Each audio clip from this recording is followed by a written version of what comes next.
There's a smell I can't forget, and it wasn't blood or antiseptic. My name is Margaret Hollins, and I have worked as a registered psychiatric nurse at Brookhaven Psychiatric Hospital in northeastern Pennsylvania for 17 years. I've seen patients in crisis, violent outbursts, and the slow erosion of minds that medications can't always reach. But what happened on the night of November 14th, 2019, broke something in me that never fully healed. Brookhaven sits on 43 acres of wooded hillside, miles from the nearest town. The main building is old, built in 1927, with long corridors that echo and fluorescent lights that hum through the night. I was assigned to Ward D that evening, the secured unit for patients requiring constant observation. 12 beds, 11 occupied. My shift started at 11 p.m., and the floor was quiet. I did my rounds at midnight, checking vitals, adjusting blankets, making sure call lights were within reach. Room 214 housed a patient named Daniel Rost, 42 years old, diagnosed catatonic, nonverbal for 8 months. He had been transferred from another facility after a medication trial failed. He never moved unless guided, never spoke. His eyes stayed fixed on nothing. I checked his wristband, logged his position in bed, and moved on. The door locked behind me with a heavy click. At 1:47 a.m., I was charting at the nurse's station when I heard it. A wet sound. Not dripping, not splashing. It was the sound of something soaked dragging across linoleum. I looked up. The hallway was empty, but the fluorescent light nearest to room 214 flickered twice. I stood and walked toward it, my shoes squeaking faintly on the floor. That's when I saw the water, a trail of it, wide as footprints, leading from Daniel Rost's door to the far wall. The water pooled in places, glistening under the lights. I knelt and touched it. Cold. My fingers came away smelling of earth and rot, like the bottom of a stagnant lake. I radioed security and ran to room 214. The door was still locked. I turned the key, pushed it open, and felt my stomach drop. The bed was soaked, not damp, soaked. Water dripped from the sheets onto the floor, forming a dark puddle that reflected the ceiling tiles. But Daniel Rost was gone. The room was freezing. My breath misted in front of me. I touched the mattress, and my hand sank into cold water that shouldn't have been there. The pillow was drenched, the blankets heavy and dripping, but the room's temperature log, mounted on the wall, read 72 degrees Fahrenheit. I stepped back into the hallway. The wet trail continued past his door, past 3 other patient rooms, and ended at the wall near the emergency exit. Not at the door. At the wall. The footprints stopped as if whoever left them had simply walked through solid concrete. Security arrived. Officer Landis, a man I'd worked with for years, stared at the trail and said nothing for a long moment. Then he called it in. Within 20 minutes, the entire wing was awake. Patients were recounted, staff were questioned, cameras were reviewed. Daniel Rost was gone. The footage showed nothing. His door never opened. No one entered or left the hallway between my midnight check and 1:47 a.m. But at 1:43 a.m., The camera near his room flickered and went dark for 11 seconds. When it came back, the wet trail was already there. We searched the building, every room, every closet, every stairwell. We checked the grounds with flashlights, combed through the woods. They brought in dogs. The dogs refused to follow the scent. One of them whined and pulled backward when brought near the wet trail, ears flat against its head. Maintenance was called to drain and inspect the room. They found no burst pipes, no leaks, no structural damage. The water had no source. A sample was sent to a lab. The report came back 3 days later. The water contained trace amounts of algae, silt, and decayed organic matter. Freshwater lake sediment. Brookhaven Psychiatric Hospital is 40 miles from the nearest body of water. Daniel Rost was never found. Police interviewed his family, reviewed his medical history, checked for any connection to lakes or rivers in the area. There was none. He had grown up in Pittsburgh, lived in subsidized housing, and had no known history of travel. The case went cold within 2 months. But the hallway never dried completely. Even after maintenance scrubbed it 3 times, the floor near room 214 stayed damp. Not wet, just damp, cold to the touch. Patients refused to walk past it. Some claimed they heard water moving under the tiles, a soft lapping sound, like waves against a shore. Room 214 was sealed a month later. They moved the bed out, stripped the walls, and locked the door. It's been 4 years, and no one has been assigned to that room since. I still work the night shift. I still do my rounds. But I don't walk past room 214 anymore.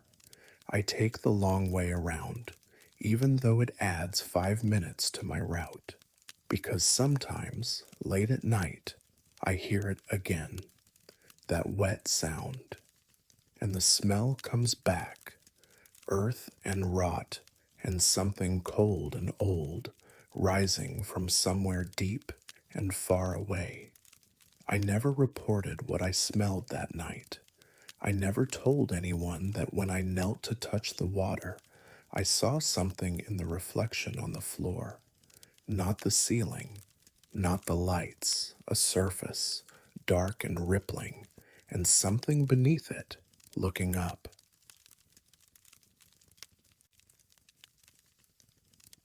I didn't believe in the dead returning until one of them asked me for help.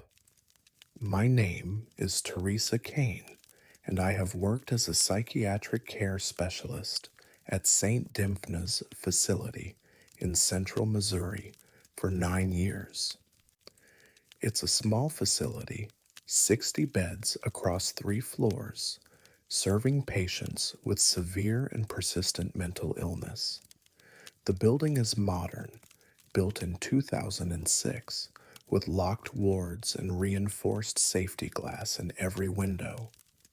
Everything is designed to keep people in.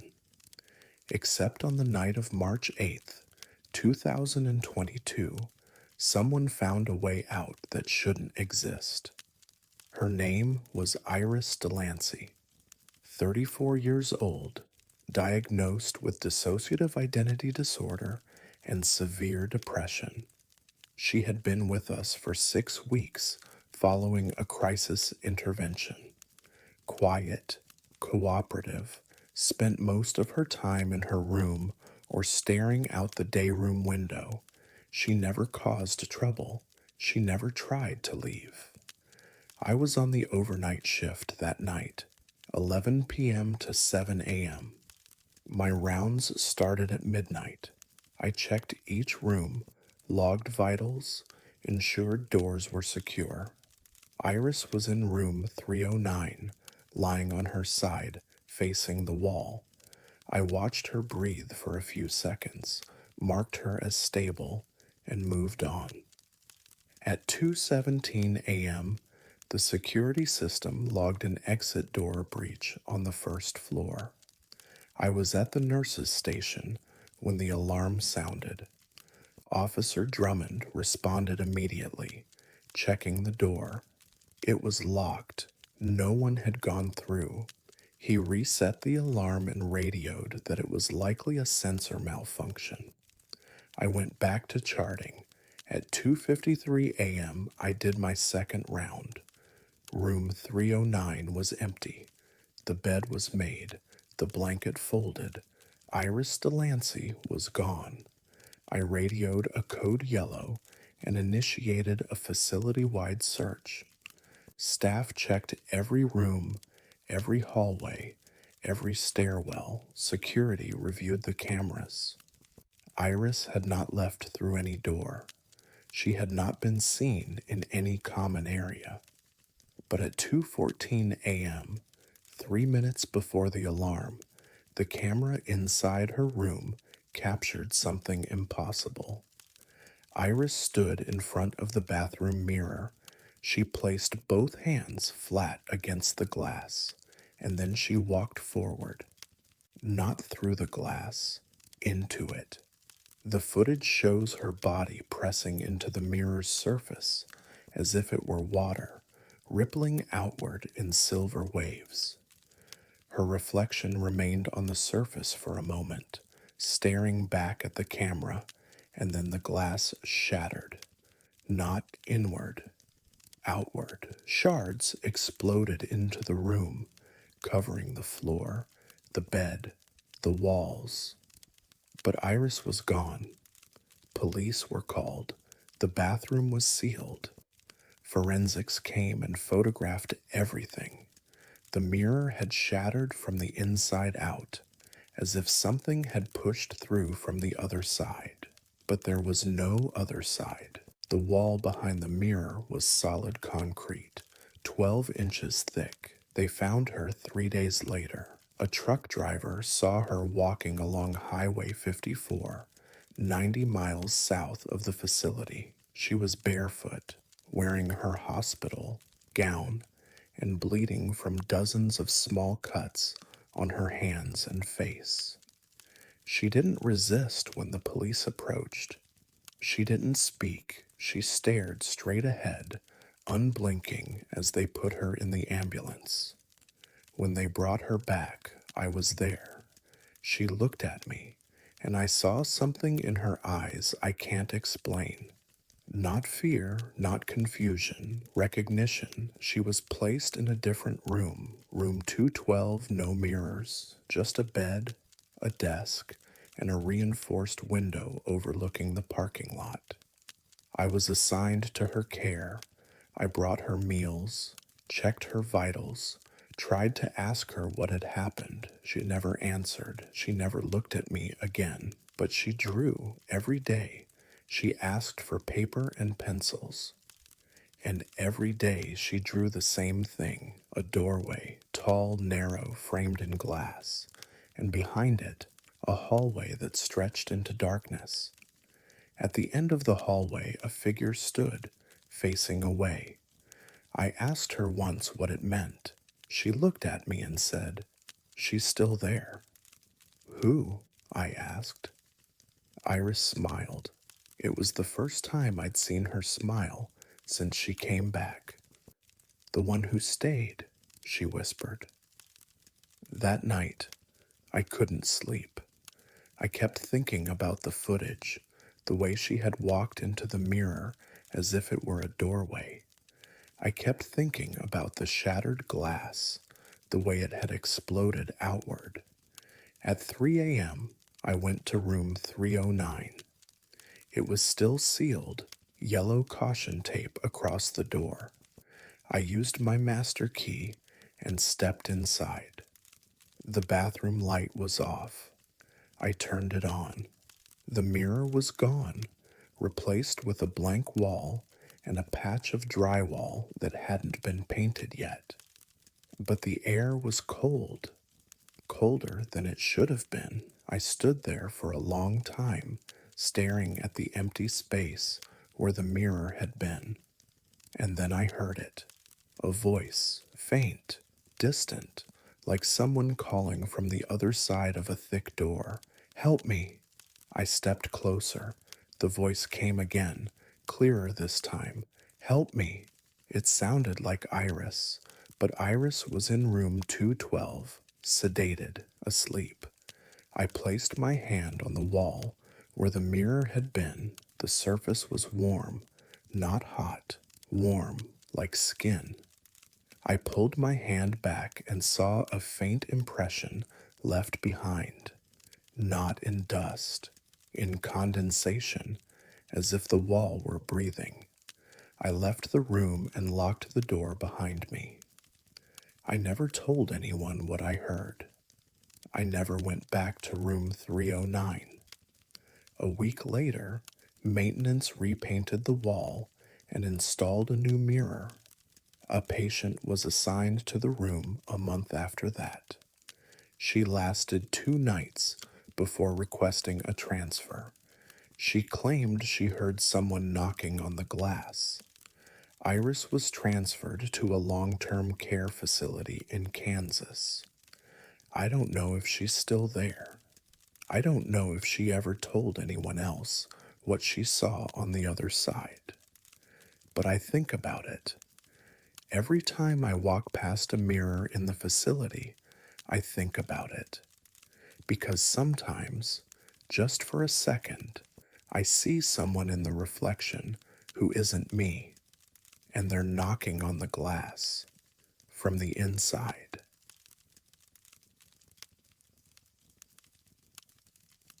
There's a room in this hospital we're never supposed to open. I know why. My name is Vincent Ramirez, and I have worked as a night orderly at Greystone Park Psychiatric Hospital in Morris Plains, New Jersey, for 12 years. The building is massive, over 500,000 square feet, most of it abandoned now. We only use the east wing. The rest is sealed, waiting for demolition that never seems to come. I've walked these halls more nights than I can count. I know every stairwell, every locked door, every shortcut between floors. I know which lights flicker and which doors stick. I know the sound of the building settling, the hum of old pipes, the way footsteps echo differently depending on which hallway you're in. But on the night of October 22nd, 2021, I heard footsteps I couldn't explain. It was just after 2 a.m. I was finishing my rounds on the 3rd floor, checking doors, making sure the stairwell exits were secure. The ward was quiet. Most patients were asleep. The only sound was the low hum of the HVAC system and the distant buzz of the nurse's station monitor. That's when I heard it. Footsteps. Descending, I stopped and listened. The sound was coming from stairwell C, the one at the far end of the hallway. Slow, deliberate steps, like someone walking downstairs. But stairwell C only goes up. 3 floors. No basement access. The ground floor exit is sealed with a steel door that hasn't been opened in years. I walked toward the stairwell and pulled open the door. The sound stopped. I looked up. Nothing. I looked down. The stairwell ended at the ground floor landing, just as it always had. The steel door at the bottom was locked, rust creeping along the edges of the frame. No one had been there. I was about to close the door when I heard it again. Footsteps. Below me, I stepped onto the landing and leaned over the railing. The sound was coming from beneath the ground floor, descending, fading, like someone walking down stairs that didn't exist. I radioed security. Officer Brennan met me at the stairwell 5 minutes later. I explained what I'd heard. He gave me the look I expected, the one that says you're tired, you're imagining things, go take a break. But he checked the stairwell anyway, shining his flashlight down the shaft, testing the door at the bottom. Locked, secure, nothing unusual. He was about to leave when we both heard it. A voice, faint, distant, coming from below. Help. Brennan froze. We looked at each other. He radioed for backup and tried the door again. It didn't budge. He called maintenance. 20 minutes later, Carl Hodges arrived with a crowbar and a hammer. It took 3 of us to pry the door open. The hinges screamed, rust flaking off in chunks.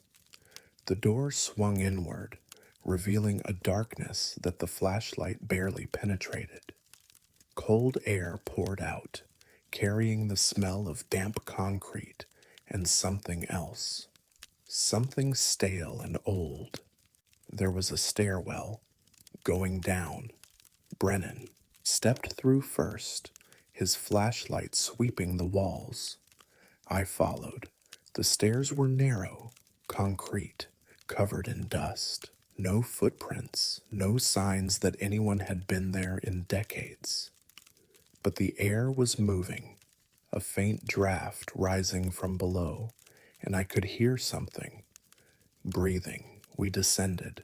The stairwell turned twice, each landing marked by peeling paint and rusted handrails. The walls were bare concrete, no doors, no windows. Just stairs leading down into darkness. Brennan's radio crackled with static. He tried to call it in, but no signal reached this deep. At the bottom, we found a hallway. Low ceiling, flickering lights, walls lined with old pipes and electrical conduits. It wasn't on any blueprint. Brennan said the hospital was built on a single-level foundation. There was no sub-basement, no underground maintenance tunnels. But we were standing in one. At the end of the hallway, a door stood open. Inside, a room, small, square, furnished, a desk, a chair, a cot pushed against the wall, and on the cot, a patient. He was sitting upright, staring at the wall, wearing a hospital gown that looked decades old.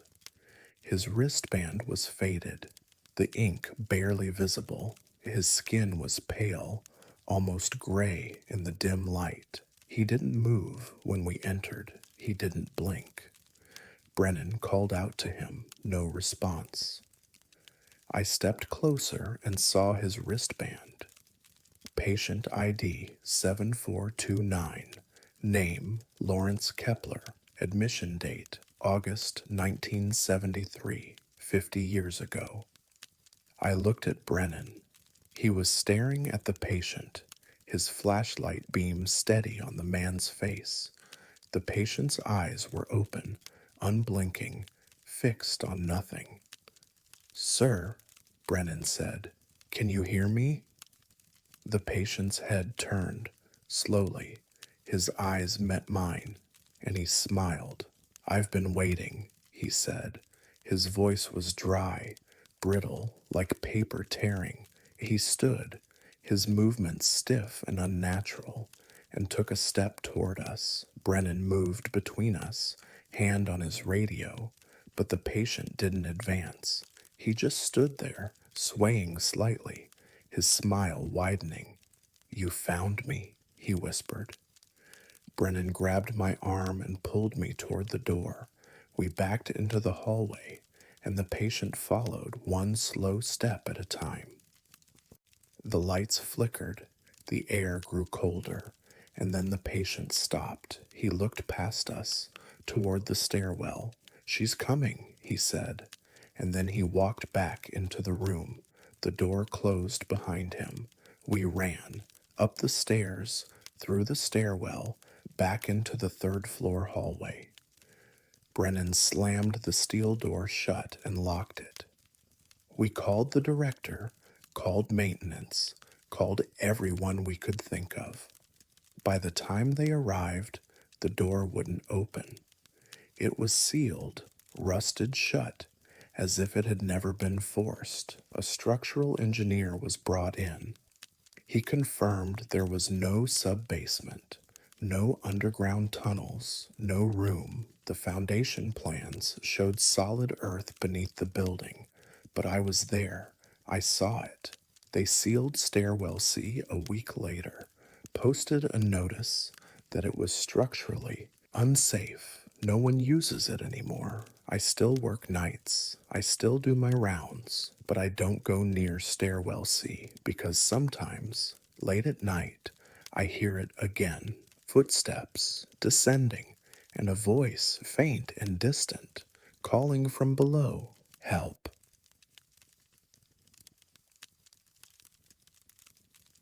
I never reported what happened that night, but it still follows me. My name is Juliana Cross, and I have worked as a psychiatric registered nurse at Fairfield Hills Hospital in Newtown, Connecticut, for 14 years. Fairfield Hills is old, built in the 1930s, with sprawling wings and long corridors that seem to stretch forever under flickering fluorescent lights. Most of the original campus is abandoned now, but the secure treatment wing where I work still operates, housing patients who require maximum supervision. On the night of January 16th, 2023, one of those patients disappeared. His name was Marcus Hallwell, 38 years old, admitted after a violent psychotic episode that left 2 people hospitalized.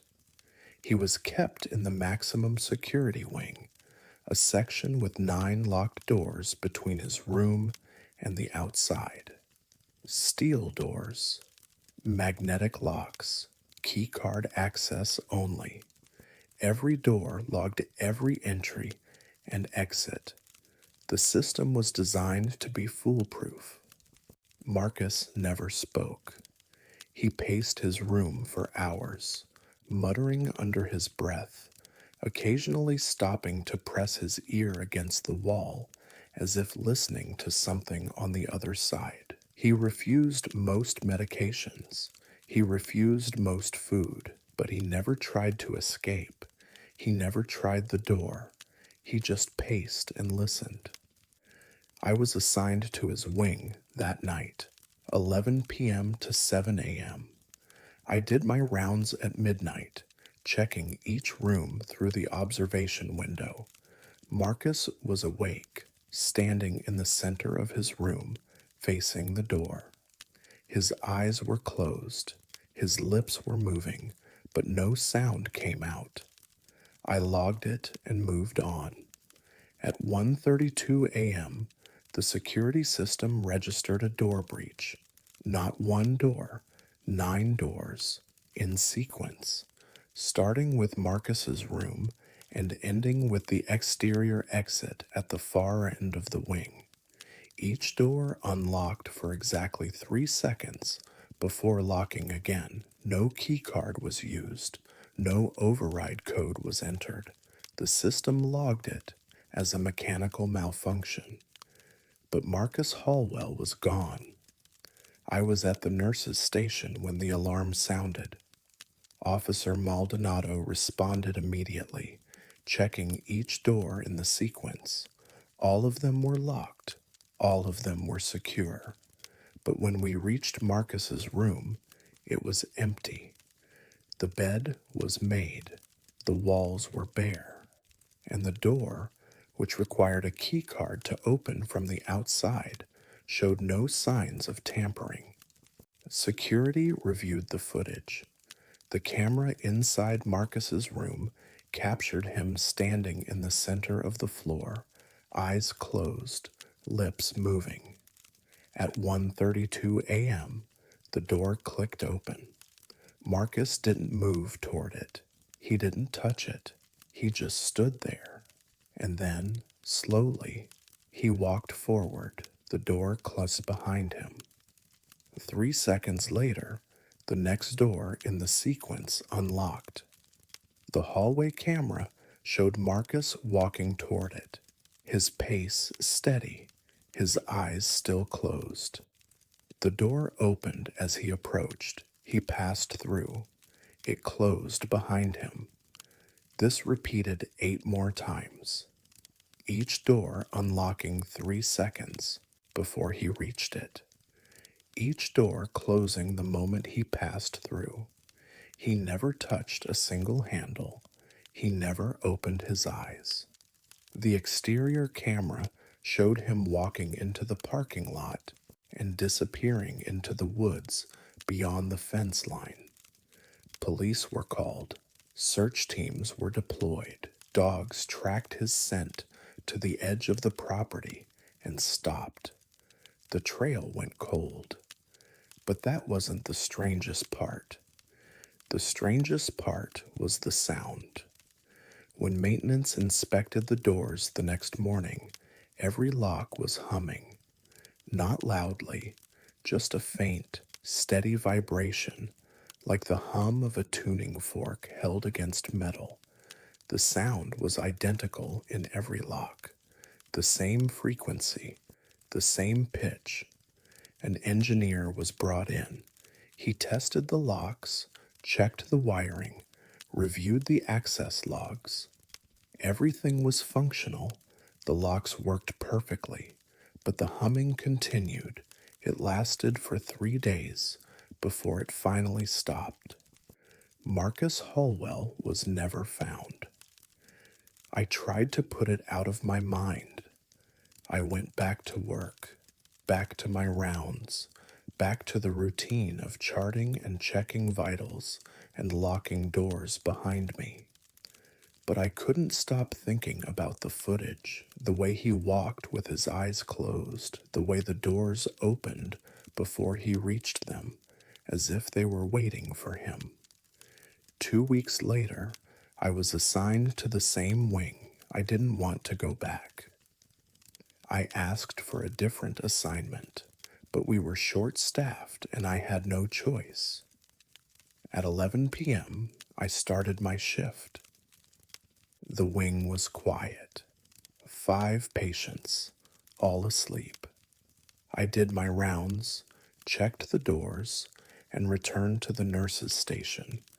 At 1:30 a.m., I heard it.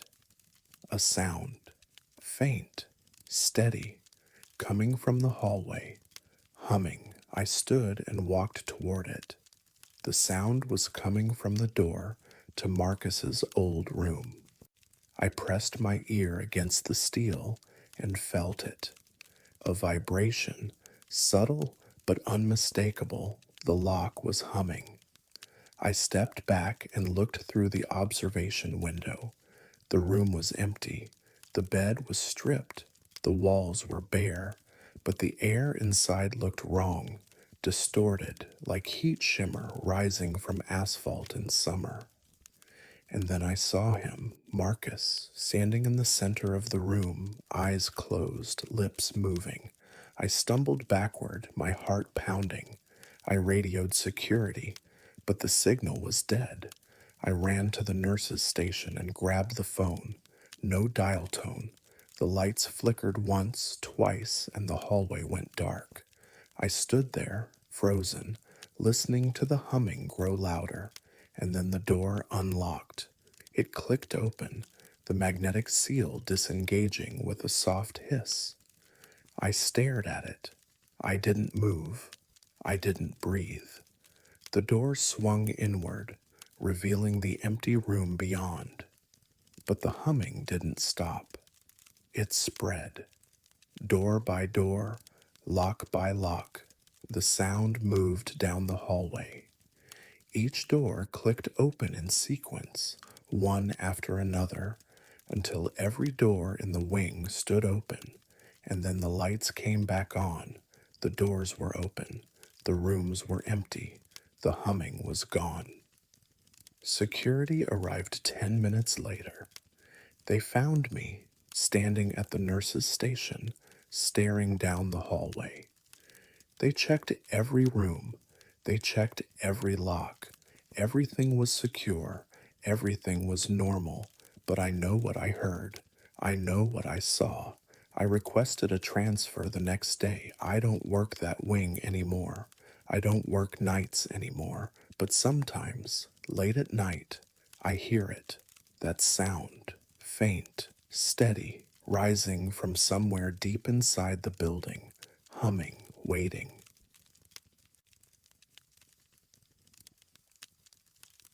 Everything in the ward was routine that night, until the temperature dropped in a room that should have been warm. My name is Patricia Voss, and I have worked as a registered psychiatric nurse at Traverse City State Hospital in northern Michigan for 19 years. The facility was built in 1885, with additions constructed over the decades, creating a sprawling complex of interconnected wings and courtyards. The building is old, drafty in winter, and prone to mechanical issues, but we manage. Most nights pass without incident. But the night of February 9th, 2022, was different. I was assigned to Ward 7, a 20-bed unit on the second floor. The ward housed patients with severe mood disorders and psychotic conditions requiring intensive observation. My shift started at 11 p.m., and the floor was calm. I made my first rounds at midnight, checking each room, ensuring patients were comfortable and safe. Room 712 housed a patient named Evelyn Morse, 51 years old, diagnosed with treatment-resistant depression and catatonia. She had been with us for 3 months, transferred from another facility after a suicide attempt. She barely moved. She rarely spoke. She spent most of her time lying in bed, staring at the ceiling. I checked her vitals at midnight. Pulse steady, breathing normal, room temperature logged at 72 degrees Fahrenheit. I adjusted her blanket and moved on. At 3:47 a.m., the environmental monitoring system triggered an alert. Room 712, temperature anomaly. I was at the nurse's station when the alarm sounded. I pulled up the environmental logs on the monitor.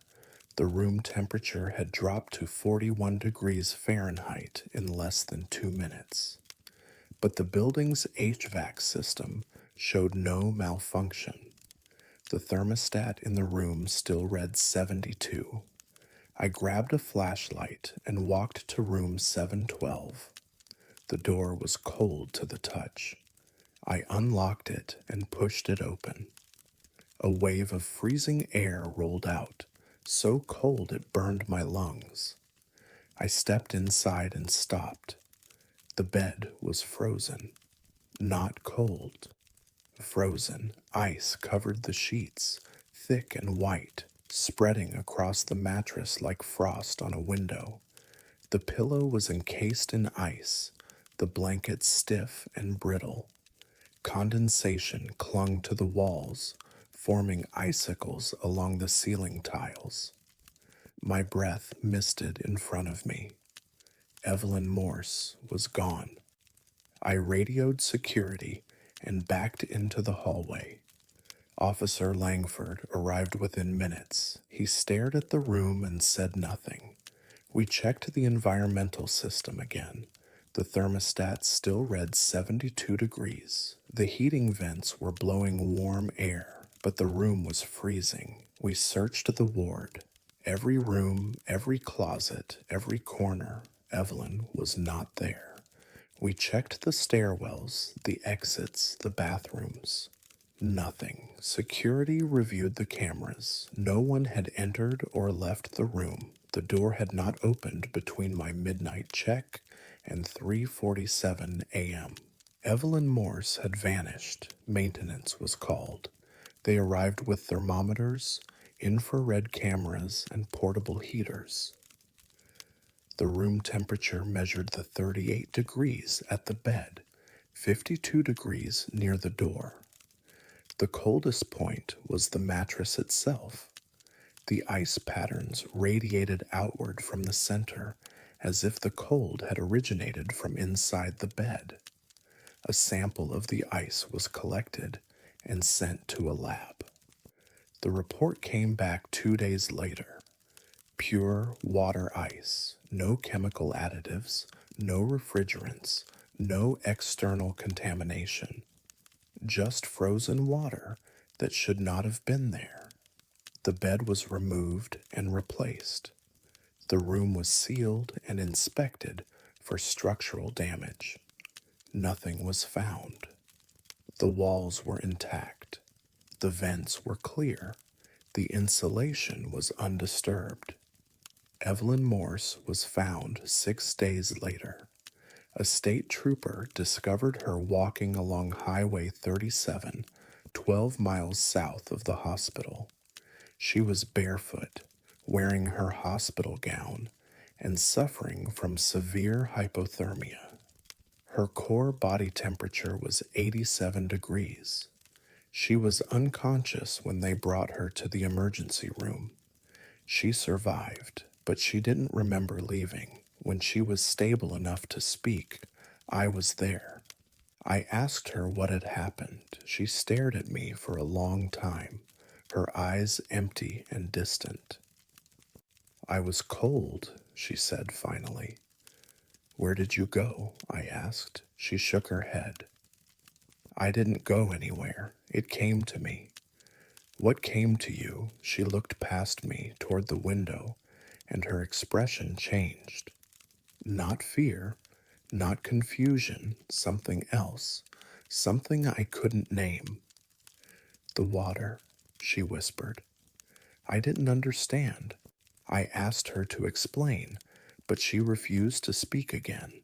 She was transferred to a different facility a week later. I never saw her again. But the room never felt right after that. Room 712 was cleaned, repainted, and reassigned. A new patient was placed there 2 weeks later. She lasted 1 night. She reported hearing water dripping, even though the room was dry. She claimed the air felt heavy, like breathing underwater. She requested a transfer the next morning. The room was reassigned the 3 more times. Each patient reported the same thing: the sound of water, the sensation of pressure, the feeling of being watched. The room was sealed a month later. It remains empty. I still work Ward 7.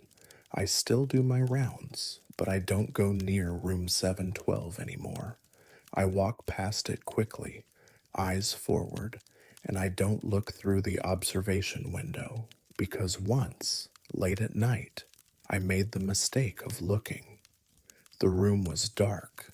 The bed was empty, but frost covered the window from the inside, forming patterns that looked like handprints, small handprints, too many of them, and in the center of the glass, a message, written in condensation, cold. I reported it. Maintenance cleaned the window. They found no explanation. The room was dry. The temperature was normal, but the frost came back every night at 3:47 a.m. I don't know what happened in that room. I don't know where Evelyn went or what she saw, but I know the cold didn't come from the air. It came from something else. Something that touched her, something that stayed. I've thought about quitting. I've thought about transferring to a different ward, a different hospital, a different city. But I stay because someone has to watch. Someone has to make sure the door stays locked. Because sometimes, late at night, I hear it. Dripping. slow and steady, like water falling into a deep well, and the temperature drops. Just a little, just enough to remind me it's still there, waiting.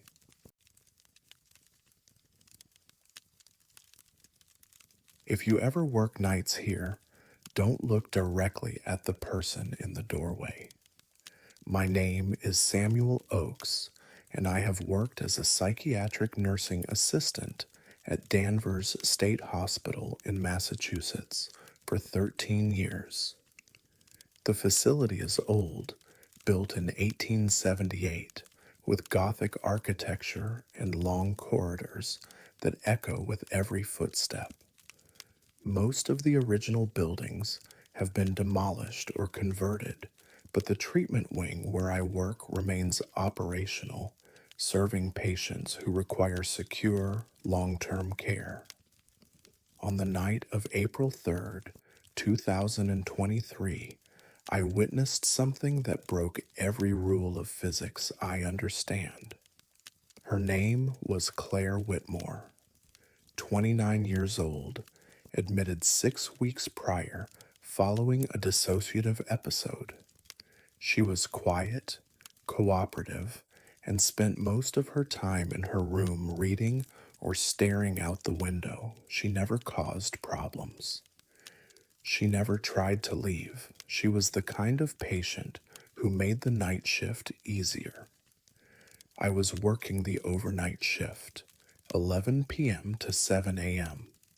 My first rounds started at midnight. I checked each room, logged vitals, ensured doors were secure. Claire was in room 418, sitting on her bed with a book in her lap. She looked up when I appeared at the observation window and gave me a small waved back, and moved on. At 2:23 a.m., the exit alarm sounded. I was at the nurse's station when the alert came through. East exit, Ward 4. The door had been opened from the inside. Security protocol required an immediate response. I grabbed my radio and ran toward the exit. The door was closed when I arrived. Locked, secure.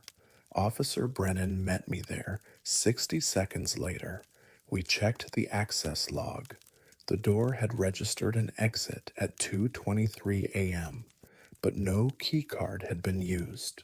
No code had been entered. The magnetic seal had simply disengaged for 4 seconds before re-engaging.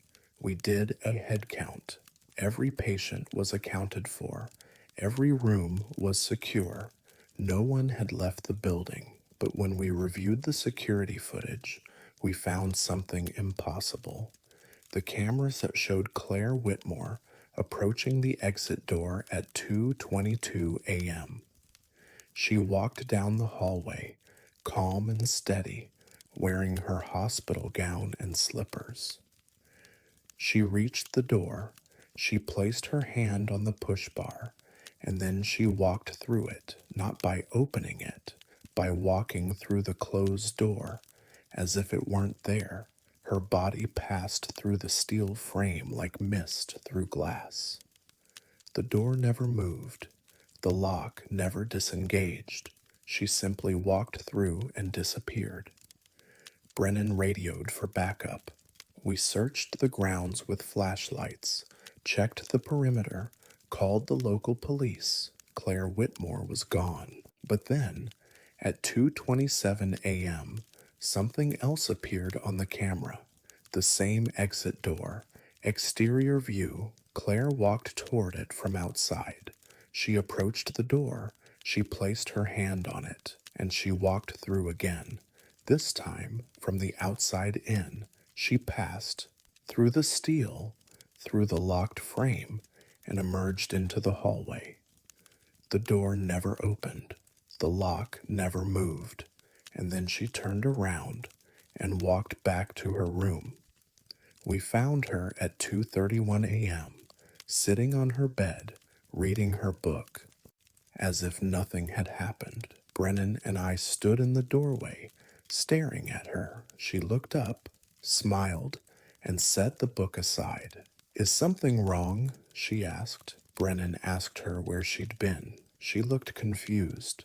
I've been here all night, she said. We showed her the footage. She watched in silence, her expression calm and unreadable. When it finished, she looked at us and shrugged. I don't remember that, she said. Medical staff were called. Claire was evaluated for dissociative episodes, sleepwalking, seizure activity.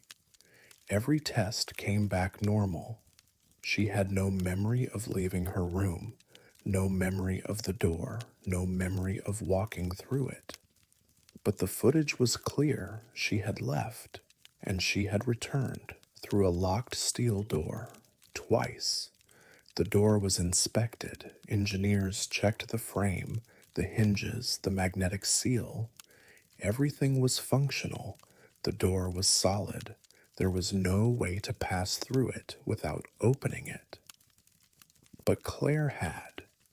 I requested the overnight footage from her room. The camera inside showed her sitting on her bed from midnight until 2:20 a.m. Then, at 2:21 a.m., she stood, walked to the door, and left. The door opened normally. She walked into the hallway, but the hallway camera showed her walking from the opposite direction, not from her room, from the exit, as if she had entered the building first, before leaving. I watched the footage 6 times. It didn't make sense. The timestamps matched. The cameras were synchronized, but Claire appeared in 2 places at once. She left her room and walked toward the exit, and she entered from the exit and walked toward her room, the same person, the same time, moving in opposite directions. Brennan filed a report. The director reviewed the footage and ordered a full system diagnostic. The cameras were tested, the timestamps were verified, everything was accurate, but no one could explain what we saw. Claire was transferred to a different facility 2 weeks later. I never saw her again, but I think about that night constantly. I think about the way she walked through the door, the way she appeared from both directions, the way she smiled when we asked her about it, as if it were the most natural thing in the world. Room 418 was reassigned a month later. The new patient lasted 3 nights before requesting a transfer. She claimed the door to her room opened and closed on its own. She claimed she heard footsteps in the hallway, walking toward her room and away from it at the same time. The room was sealed after that. It remains empty. I still work the night shift. I still do my rounds. But I don't walk past the east exit anymore.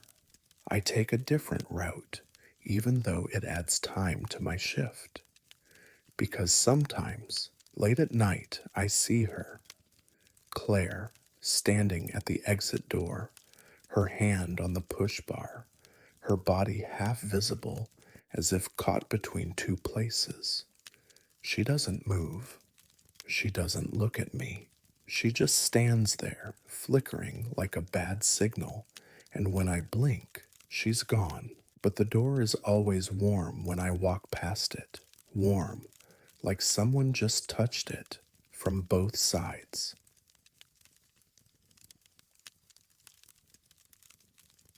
There's a sound I still hear in my sleep, and it wasn't made by human hands.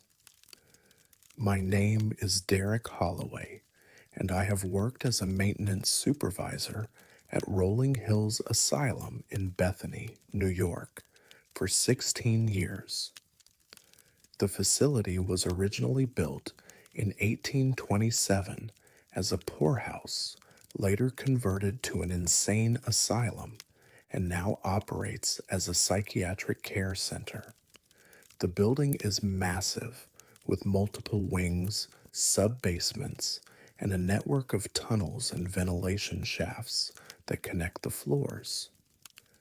I know every inch of this place, every pipe, every duct, every hidden crawl space. But on the night of September 7th, 2022, I found something in those shafts I can't explain. Her name was Olivia Strand, 36 years old, diagnosed with paranoid schizophrenia and severe anxiety. She had been with us for 2 months, kept in a secure room on the third floor due to previous escape attempts at another facility. Her room had reinforced walls, a locked door, and a single ventilation grate near the ceiling, covered with a steel mesh screen bolted into the concrete. I was on call that night, covering for another supervisor who had called in sick. At 1:58 a.m., I received a radio call from the night nurse. Patient missing from room 312. Immediate response required. I grabbed my tools and headed to the third floor.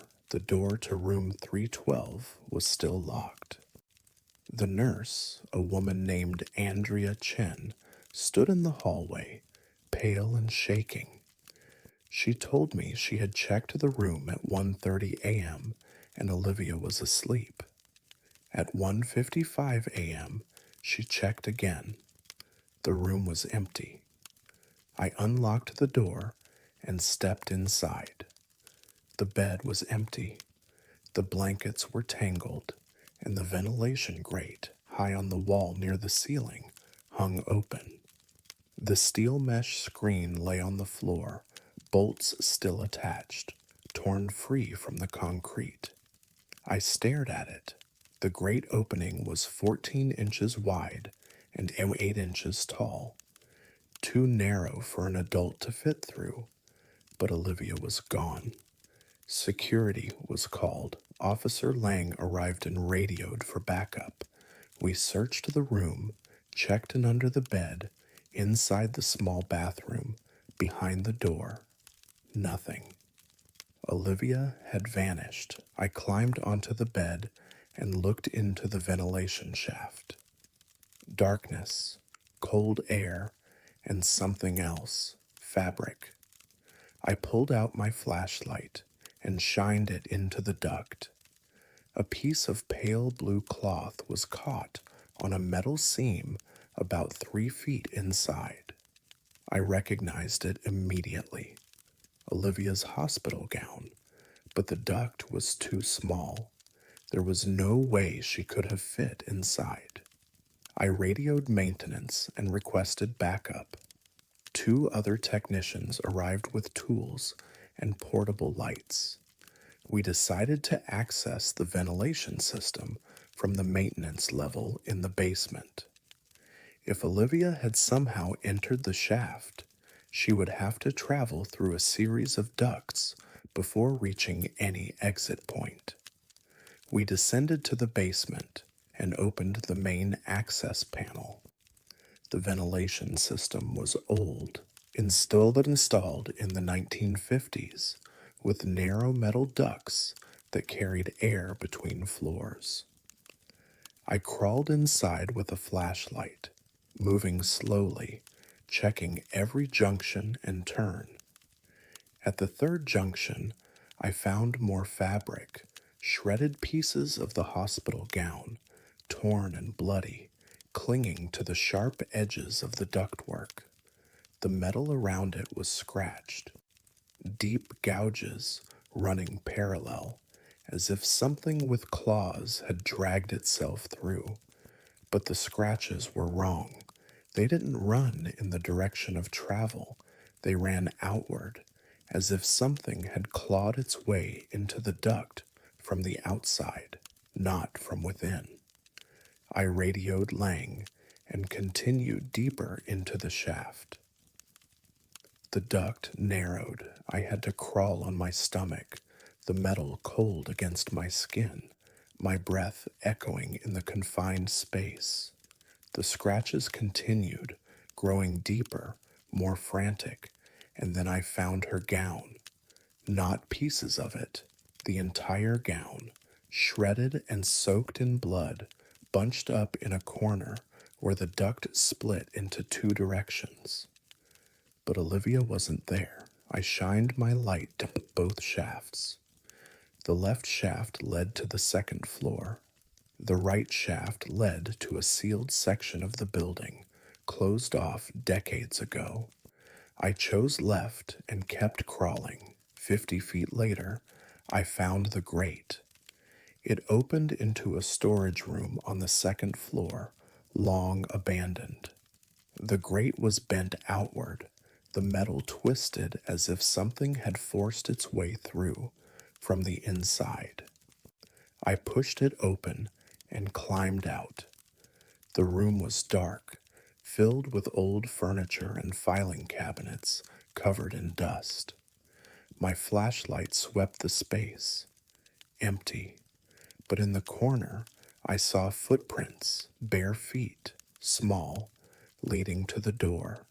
I followed them. The door was unlocked. The footprints continued into the hallway, down the stairs, and out through a side exit that should have been sealed. The door stood open, cold air pouring in from outside. I stepped into the parking lot and called for Olivia. No response. Police were called. Search teams combed the woods surrounding the facility. Dogs tracked her scent to the edge of the property and stopped. The trail went cold. Olivia Strand was found 4 days later by a jogger collapsed on the side of Route 77, 11 miles north of the facility. She was unconscious, suffering from dehydration and hypothermia. Her body was covered in cuts and bruises. Her hands were torn, fingernails broken, skin shredded as if she had clawed through something. She survived, but she never spoke again. When she was stable enough to be interviewed, she refused to answer questions. She stared at the wall, unblinking, her hands trembling in her lap. The only time she reacted was when they mentioned the ventilation shaft. She screamed. A medical team sedated her. She was transferred to a maximum security psychiatric facility in Albany. I never saw her again, but I went back to the ventilation shaft. I crawled through it again, slowly, checking every inch.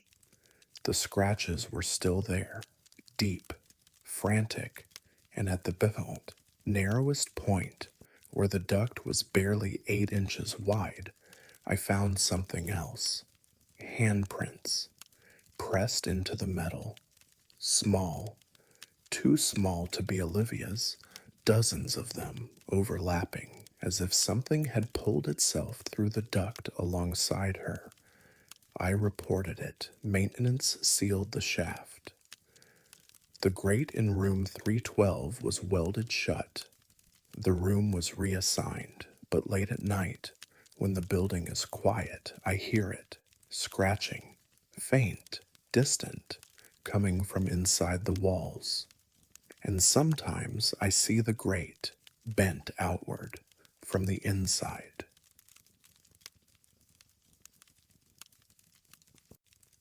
I didn't believe in the dead returning until one of them left fingerprints in a room that didn't exist. My name is Rachel Navarro, and I have worked as a psychiatric social worker at Pilgrim Psychiatric Center in Brentwood, New York, for 11 years. The facility is one of the largest psychiatric hospitals in the United States, with multiple buildings spread across 900 acres.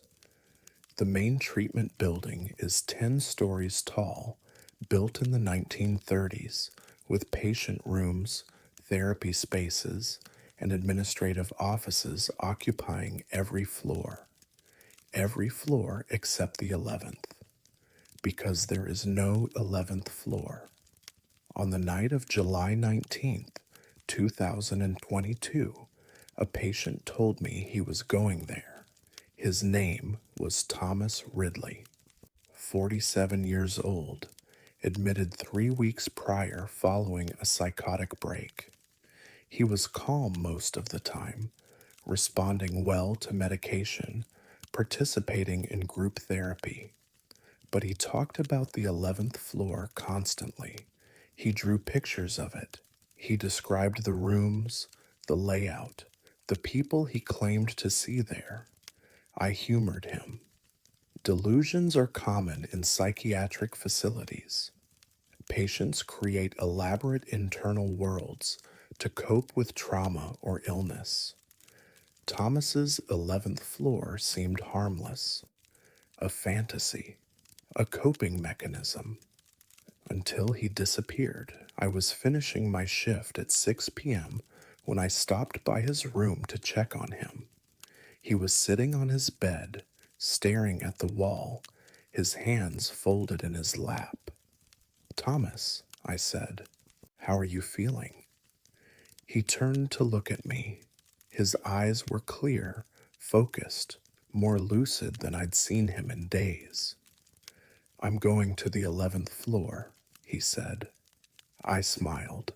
"Thomas, there's no 11th floor. The building only has 10 floors. He shook his head. "It's there. I've seen it. I'm going tonight." I tried to redirect the conversation, but he wouldn't engage. He just sat there, staring at me, waiting for me to leave. I logged the interaction and went home. At 9:43 p.m., the night staff called me. Thomas Ridley was missing. I returned to the facility immediately. Security had already searched his room, the common areas, the stairwells. His door had been locked. The cameras showed him entering his room at 8 p.m. and never leaving. But when staff checked at 9:30, he was gone. I reviewed the footage myself. Thomas walked into his room at 8 p.m. The door closed behind him. The camera showed the hallway outside his room empty and quiet. For the next 90 minutes, the door never opened. No one entered or left. But at 9:30, when staff unlocked the door, Thomas was gone. The window was locked from the inside. The bathroom was empty.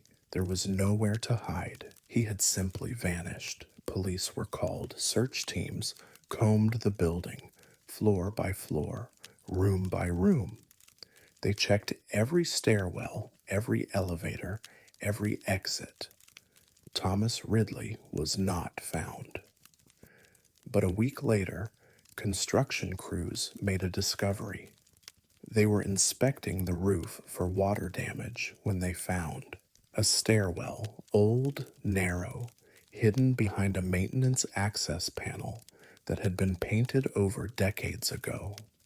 The stairs led upward, beyond the 10th floor, to a door marked with faded numbers. 11. The door was locked. Maintenance forced it open. Inside was a hallway. Long, dim, lined with patient rooms identical to those on the floors below. The walls were covered in peeling paint. The floor was dusty. The air smelled stale, as if no one had been there in years. But the lights worked, and at the end of the hallway, one of the room doors stood open. Security entered first. I followed. The room was small, furnished with a bed, a desk, and a chair. Everything was covered in dust except the bed.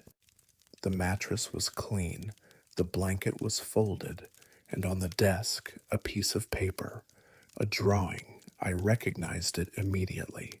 Thomas's handwriting, his style. He had drawn the room we were standing in, every detail, the bed, the desk, the chair, and in the corner, a figure, A man standing with his back to the viewer, facing the wall, and beneath the drawing, a message. I'm staying here. We searched the room, no sign of Thomas, but his fingerprints were everywhere. On the desk, the chair, the door frame, fresh, recent, as if he had been there hours ago. Police expanded the search. They checked every room on the 11th floor, 12 rooms in total, all empty, all abandoned. But in each room, they found evidence of recent activity, fingerprints, footprints, disturbances in the dust, as if someone had been living there. Thomas Ridley was never found. The 11th floor was sealed. The stairwell was locked. The access panel was welded shut. The building's official records were updated to reflect 10 floors, no mention of the 11th. But I went back a month later, late at night. I used a master key to access the maintenance area. I climbed the stairs. I opened the door. The hallway was dark, but the lights still worked. I walked to the room at the end, the one where we found the drawing. The door was closed. I opened it and stepped inside. The room was empty. The desk was bare. The bed was stripped, but on the wall in the corner where Thomas had drawn the figure, I saw something. Writing, scratched into the paint with a fingernail. She's here. I left immediately. I locked the door behind me. I never went back. But 2 weeks later, another patient mentioned the 11th floor. A woman named Grace Lindell, admitted for severe depression. She had never met Thomas. She had no access to his files, but she described the same hallway, the same rooms, the same door at the end. She said someone was waiting for her there. Grace was placed on constant observation. Her room was monitored 24 hours a day. She was never left alone, but 3 nights later, she was gone. Her door was locked. The cameras showed nothing. Security searched the building. They found the stairwell. They climbed to the 11th floor. They found Grace in the same room where we found Thomas's drawing. She was sitting on the bed, staring at the wall, her hands folded in her lap. She didn't respond when they called her name. She didn't move when they touched her. She just sat there, staring, as if listening to something no one else could hear. They brought her back. She never spoke again. I requested a transfer a month later. I don't work at Pilgrim Psychiatric Center anymore.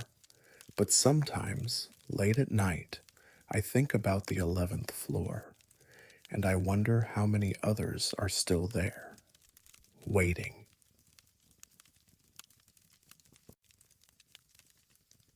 I never reported what happened that night, but the sound still follows me. My name is Catherine Merrill, and I have worked as a registered nurse at Willard Asylum for the chronic insane in Seneca County, New York, for 22 years. The facility was built in 1869 on the shores of Seneca Lake, designed to house patients deemed incurable by other institutions. Most of the original buildings have been abandoned, but the treatment wing where I work remains operational, serving a small population of long-term psychiatric patients. On the night of December 14th, 2021, 7 of those patients escaped simultaneously from locked rooms across 3 separate wards. None of them knew each other. None of them had ever met. But at 2:14 a.m., they all left their rooms, walked through locked doors, and gathered in the facility's abandoned chapel. And they sang. I was working the night shift in Ward B.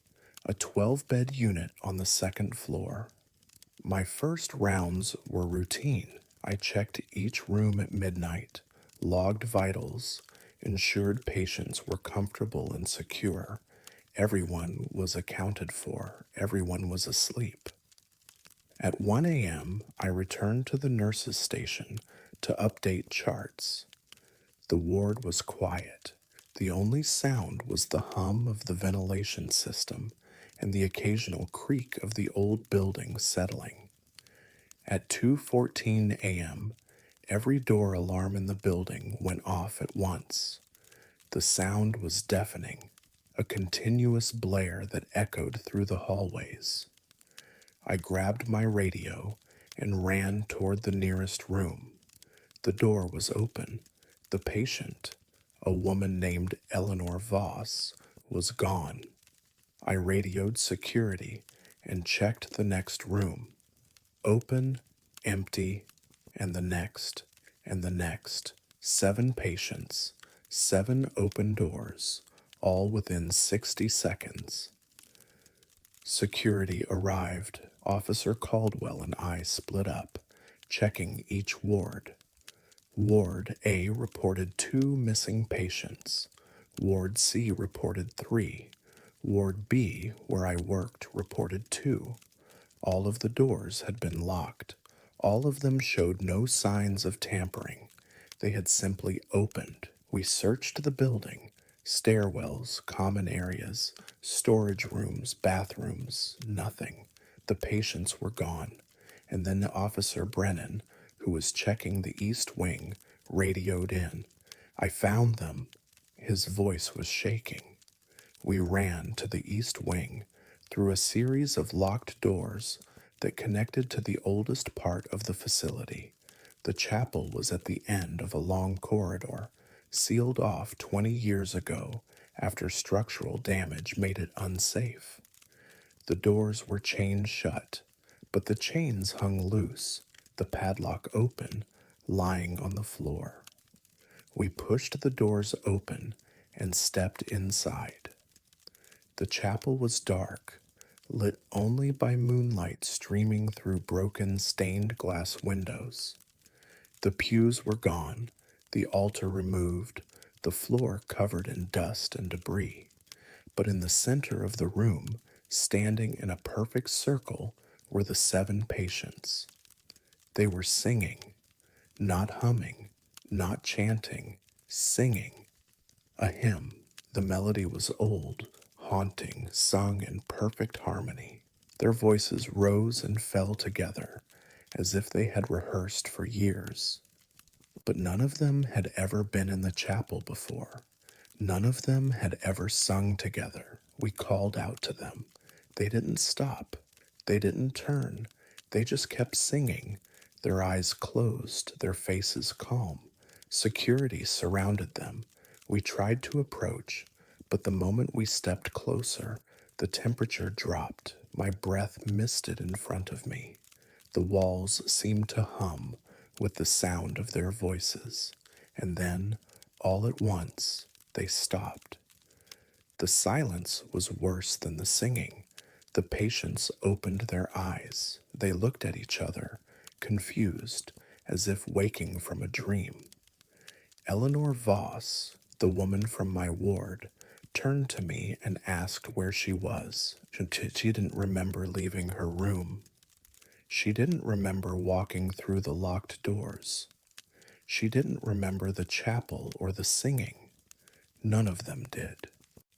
We escorted them back to their rooms. Medical staff evaluated each patient. No signs of coordination, no shared delusions, no physical evidence that they had communicated or planned anything, but they had all left their locked rooms at exactly 2:14 a.m. They had all walked through multiple locked doors without triggering alarms until the final door opened, and they had all gathered in a chapel that had been sealed for 2 decades. The next day, we reviewed the security footage. The cameras showed each patient standing at their door at 2:13 a.m. At 2:14 a.m., the doors opened, not unlocked.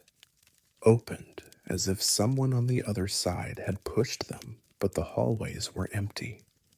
The patients walked out, moving in unison, as if guided by invisible hands. They walked down hallways, through stairwells, past locked doors that opened before they reached them, and they converged on the chapel. But the footage from inside the chapel showed something else. The patients entered in single file. They walked to the center of the room and formed a circle.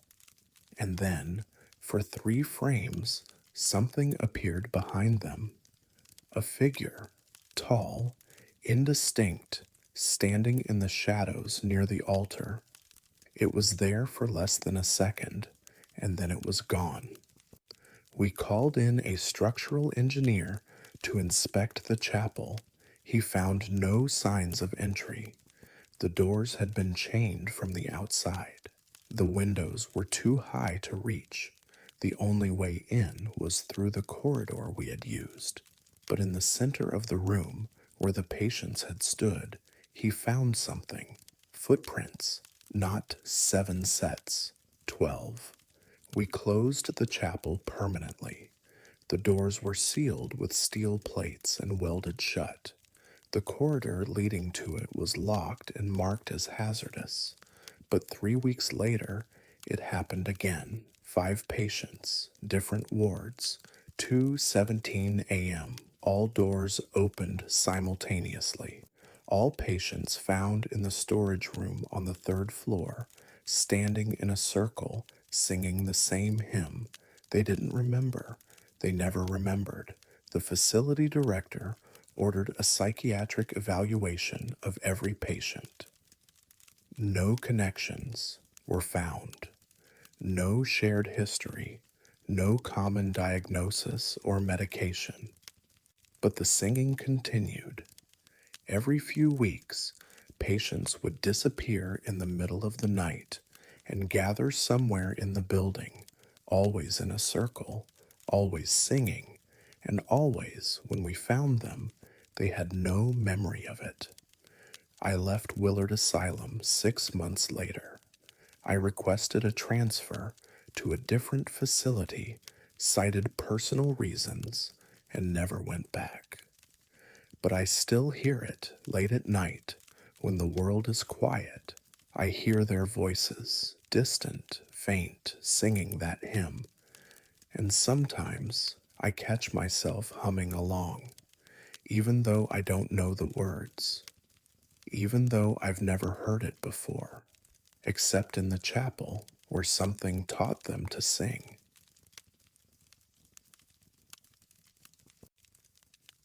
Everything in the ward was routine that night until I saw the handprints on the outside of the glass. My name is Daniel Reeves, and I have worked as a psychiatric care technician at Pennhurst State School in Spring City, Pennsylvania, for 15 years. The facility originally opened in 1908 as a home for the mentally and physically disabled, but its history is dark, marked by abuse and neglect that led to its closure in 1987.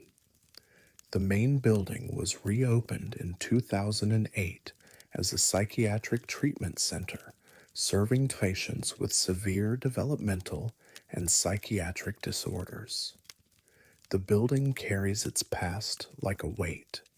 Long hallways, barred windows, rooms that still echo with something older than memory. On the night of May 26th, 2022, one of our patients vanished from a 6th-floor room. Through a locked window, her name was Sophia Brennan. 24 years old, nonverbal, diagnosed with severe autism and catatonia. She had been with us for 8 months, placed in our care after her family could no longer manage her needs. She never spoke, She never made eye contact. She spent most of her time rocking in place or staring at the walls. I was assigned to Ward 6 that night, the top floor of the East Wing. 18 patients, all requiring intensive care and constant observation. My shift started at 11 p.m. I did my first rounds at midnight, checking each room through the observation windows. Sophia was in room 614, sitting on her bed, rocking gently, her eyes fixed on the ceiling. I logged her status and moved on. At 3:21 a.m., I returned for my second round. Room 614 was empty. The bed was made. The blankets were folded. Sophia was gone. I unlocked the door and stepped inside. The room was freezing. My breath misted in front of me. The window was closed, locked from the inside, the steel frame cold to the touch. I checked the bathroom, the closet, under the bed. Nothing. I radioed security and initiated a code purple. Officer Mills arrived within minutes. We searched the ward together, checking every room, every stairwell, every corner. Sophia was not there. Security reviewed the footage. The camera inside her room showed her sitting on the bed until 3:17 a.m. Then she stood, walked to the window, and placed both hands flat against the glass. And then she walked forward, not through the glass, into it, her body pressed against the surface, her form distorting as if the glass were liquid. And then she was gone. The window remained closed. The lock remained engaged, but Sophia had vanished. Mills and I returned to the room. I stood at the window and looked out. 6 stories down, concrete parking lot, no ledges, no fire escapes, no way to climb, and the window was locked from the inside. But on the outside of the glass, pressed against the surface, were handprints, small, pale, facing inward, as if someone had pressed their hands against the window from the outside and pushed. I stared at them.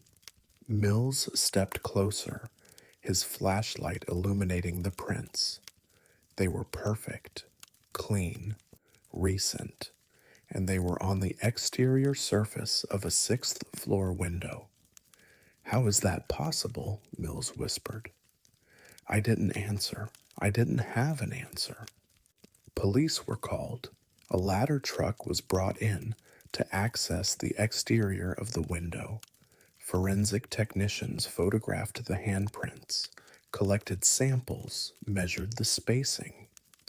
The prints matched Sophia's hands, but they were on the outside of the glass, 6 stories above the ground, with no ledge, no scaffold, no explanation for how they got there. Search teams combed the grounds. Dogs tracked no scent. Helicopters swept the area with thermal imaging. Sophia Brennan had vanished. She was found 4 days later. A delivery driver saw her walking along Route 23, 14 miles south of the facility.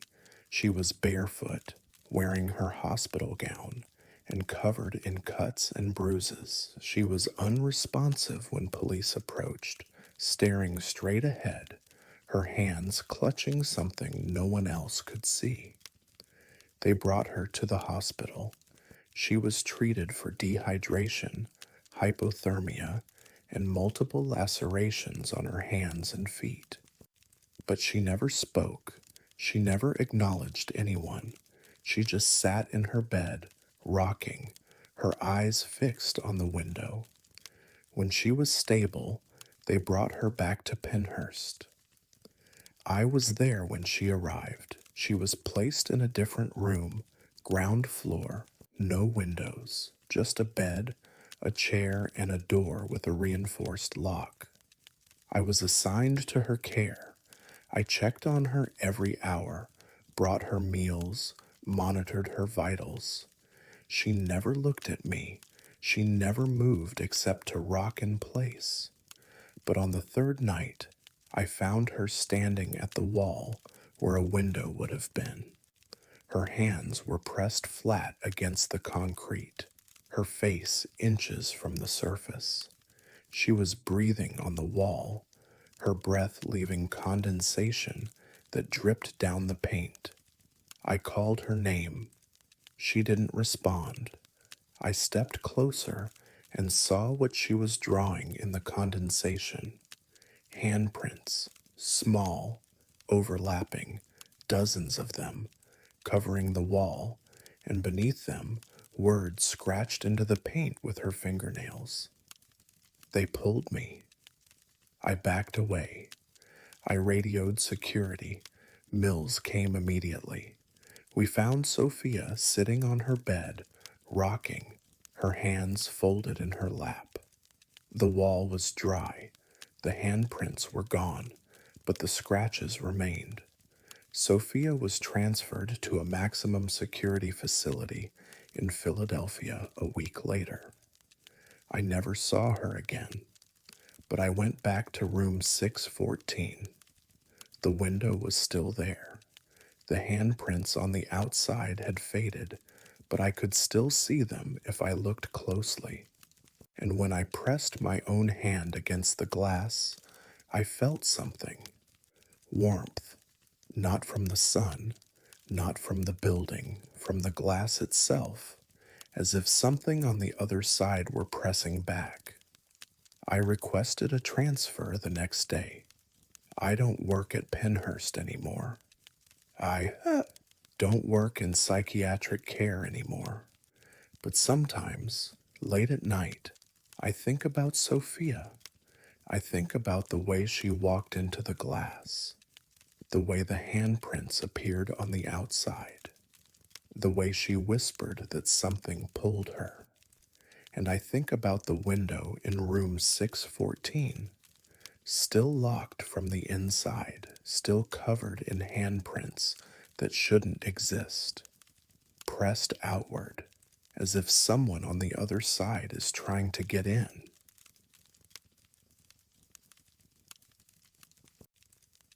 There's a voice I still hear when the building goes quiet, and it's calling from a place it shouldn't be. My name is Laura Finch, and I have worked as a night shift registered nurse at Trans-Allegheny Lunatic Asylum in Weston, West Virginia, for 18 years.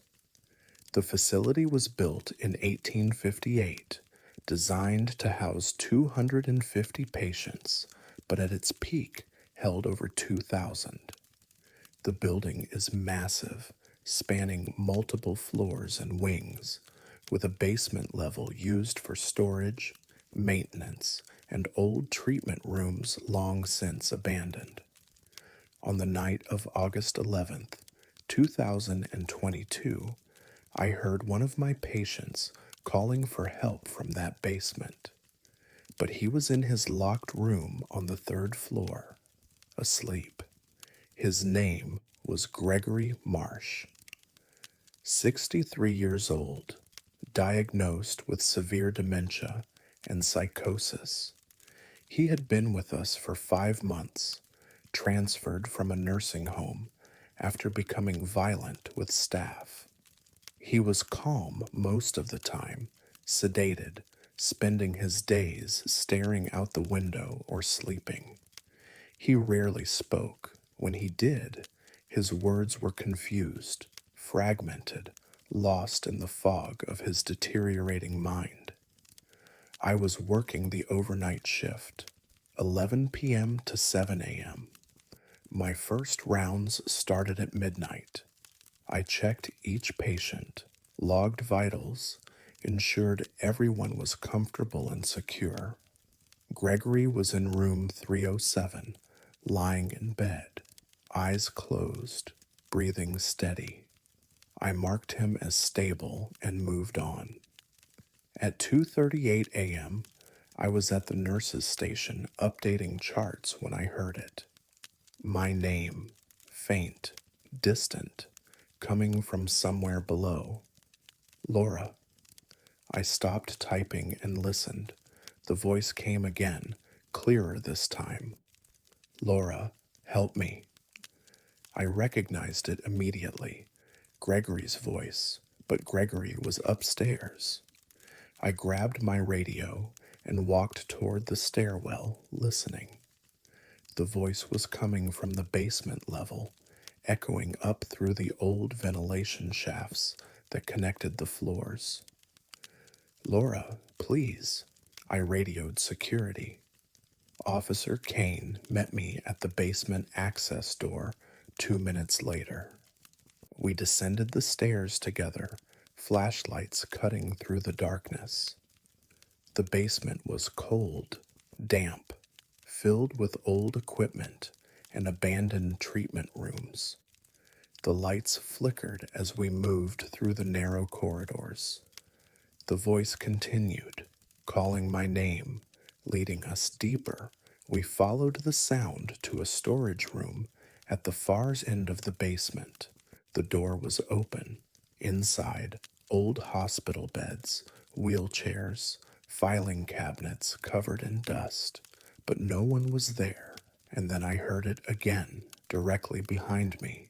Laura, I spun around. The hallway was empty. Kane's flashlight swept the corridor. Nothing. Did you hear that? I whispered. He nodded. We searched the basement for 20 minutes. Every room, every corner, every shadowed alcove. The voice continued, always moving, always just out of reach, calling my name, asking for help. Finally, Kane radioed for backup, and we returned to the third floor. I went directly to room 307. Gregory was still there, still in bed, still asleep. His wristband was secure. His vitals were stable. He hadn't moved, but when I stepped closer, I saw something that made my blood freeze. His hospital bracelet was warm, not body warm, hot, as if it had been gripped tightly in someone's hand. I woke him gently. He opened his eyes and looked at me, confused. Gregory, I said, were you calling for me? He stared at me for a long moment, his expression blank. Then he smiled. I was in the basement, he said. I felt my stomach drop. No, Gregory, you've been here all night. He shook his head slowly. I was in the basement. I called for you. You didn't come. Gregory, you couldn't have been in the basement. Your door was locked. His smile widened. She let me out. Who let you out? He didn't answer. He just closed his eyes and turned away from me. I reported the incident to the charge nurse. Security reviewed the footage from room 307. The camera showed Gregory lying in bed from midnight until I entered his room at 2:53 a.m. He never moved. He never left. But at 2:38 a.m., the exact moment I heard my name called from the basement, the camera feed flickered. For 3 seconds, the image went dark. When it came back, Gregory was in the same position, but the blanket had moved, folded differently, as if someone had just pulled it back over him. We reviewed the basement footage. No one had entered, no one had been there. But in the storage room where we had heard the voice, the camera captured something strange. At 2:38 a.m., a shadow passed across the frame, tall, indistinct, moving toward the door, and then it was gone. Medical staff evaluated Gregory the next morning. He had no memory of the conversation. He didn't remember talking about the basement. But when they asked him about the night before, he said something that made everyone in the room go quiet. The woman in white told me to call for Laura.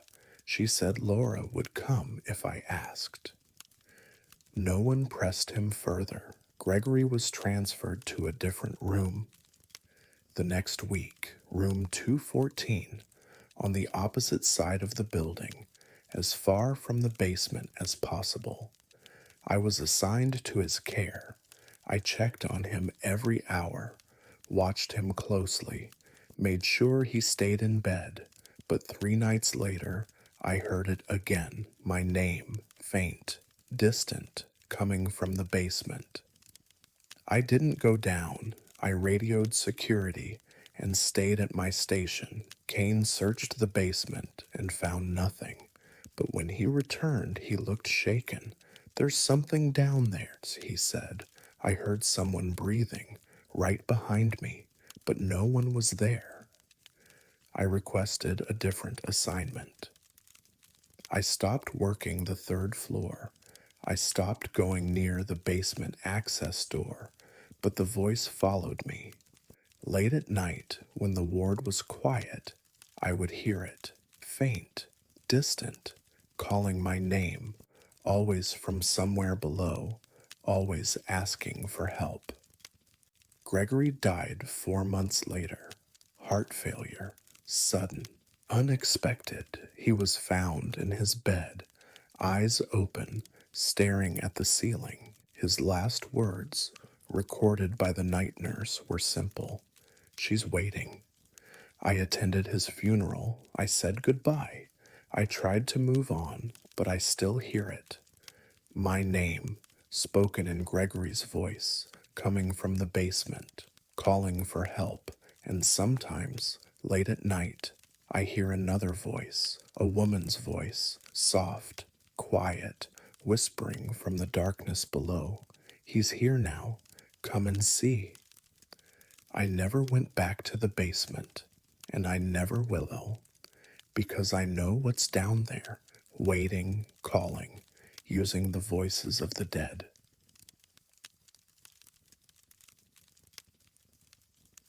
I never reported what I saw on the security footage, but his face still haunts me. My name is Michael Torres, and I have worked as a security supervisor at Oregon State Hospital in Salem, Oregon, for 14 years. The facility was built in 1883 and is one of the oldest continuously operating psychiatric hospitals in the country. We house over 600 patients across multiple buildings, with a staff of over 1,000 working in shifts around the clock.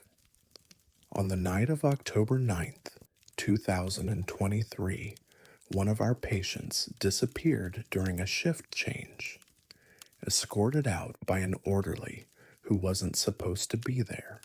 Her name was Nina Albright, 39 years old, admitted 3 months prior following a severe manic episode with psychotic features. She was stable on medication, cooperative with staff, and showing improvement. She was considered low risk, no history of escape attempts, no aggressive behavior. I was monitoring the security feeds from the main station when it happened. The evening shift ended at 11 p.m., and the night shift began their rounds. During shift changes, there's a brief window, usually 5 to 8 minutes, when coverage overlaps and staff transitions occur. It's the most vulnerable time for security breaches, so we watch closely.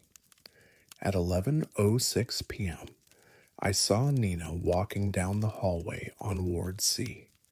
She wasn't alone. An orderly was escorting her, his hand on her elbow, guiding her toward the exit.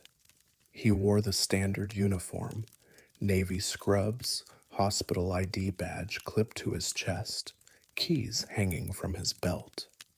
Everything looked routine, except I didn't recognize him. I zoomed in on the camera feed. The orderly's back was to the camera, but I could see Nina's face. She looked calm, compliant, not distressed. They walked past two nurses at the station. Neither of them stopped them. Neither of them questioned why Nina was being moved. I radioed Ward C. "This is Torres. Who's escorting patient Albright?"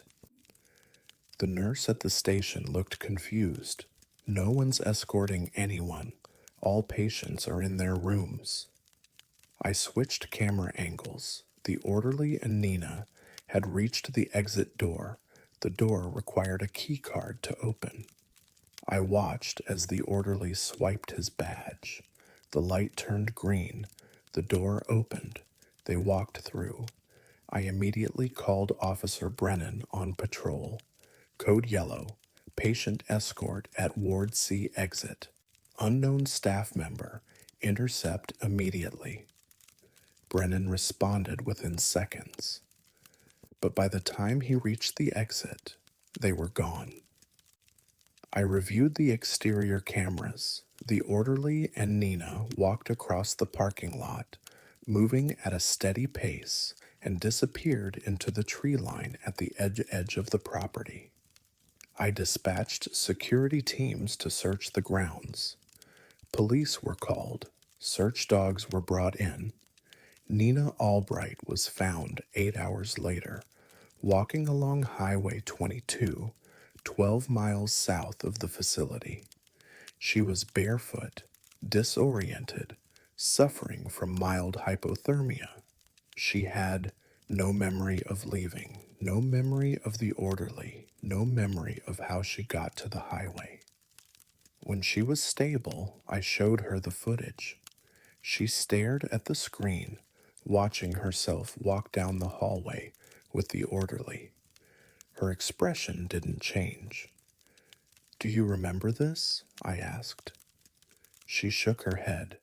"No." "Do you recognize the person with you?" She leaned closer to the screen. "That's David." "David who?" "David Marsh. He works here." I pulled up the staff directory. There was a David Marsh. He had worked as an orderly at Oregon State Hospital from 2007 to 2015, but he hadn't been employed here in 8 years. I showed Nina his personnel photo. She nodded. "That's him. He helped me." "Nina, David Marsh doesn't work here anymore. He hasn't for almost a decade." She looked at me, confused. "But I saw him. He was there. He told me to follow him." I contacted HR and requested David Marsh's file. They sent it over within the hour. I opened it and felt my blood run cold. David Marsh had died in 2017. Car accident on Highway 22. He was 41 years old. I went back to the footage. I enhanced the image as much as I could, zooming in on the orderly's badge. The ID photo was visible but blurry. I ran it through our facial recognition software. It took 6 hours to process, but when the results came back, I stared at the screen in disbelief. The face on the badge matched David Marsh's personnel photo, a man who had been dead for 6 years. I showed the footage to the director. She reviewed it in silence, her expression unreadable. When it finished, she closed the file and looked at me. "This doesn't leave this office," she said. "But this doesn't leave this office, Michael. Do you understand?" I understood, but I didn't agree. I made a copy of the footage and stored it on a personal drive. I couldn't let it go. I couldn't explain what I had seen, but I knew it was real. Nina had left the building with someone who looked like David Marsh, someone who used a valid key card, someone who walked past security cameras and staff without being questioned, someone who shouldn't exist. 2 weeks later, it happened again. A different patient, a different ward, same scenario. An orderly escorted a patient out during shift change. Same uniform, same badge, same walk. I watched the footage live. I dispatched security immediately, but by the time they arrived, the orderly and patient were gone. The patient was found 6 hours later. No memory of leaving, no memory of the orderly. But when I showed her the footage, she identified him immediately. That's David. He said he was taking me somewhere safe. I didn't report it. I couldn't. The director had made it clear this doesn't leave this office. But I started watching the shift changes more closely, and I saw him again and again, always during the overlap, always escorting a patient, always disappearing before security could intercept.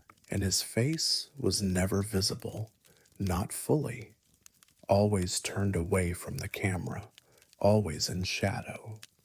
But the patients knew him, they trusted him, they followed him willingly.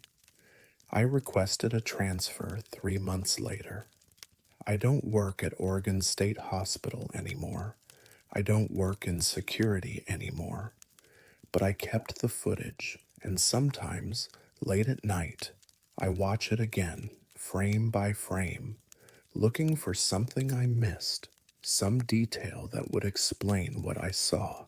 And every time, I see the same thing, the orderly's face, turned away, hidden in shadow, but in one frame, just one. He glances at the camera, and I see his eyes, empty, dark, staring directly at me, as if he knows I'm watching.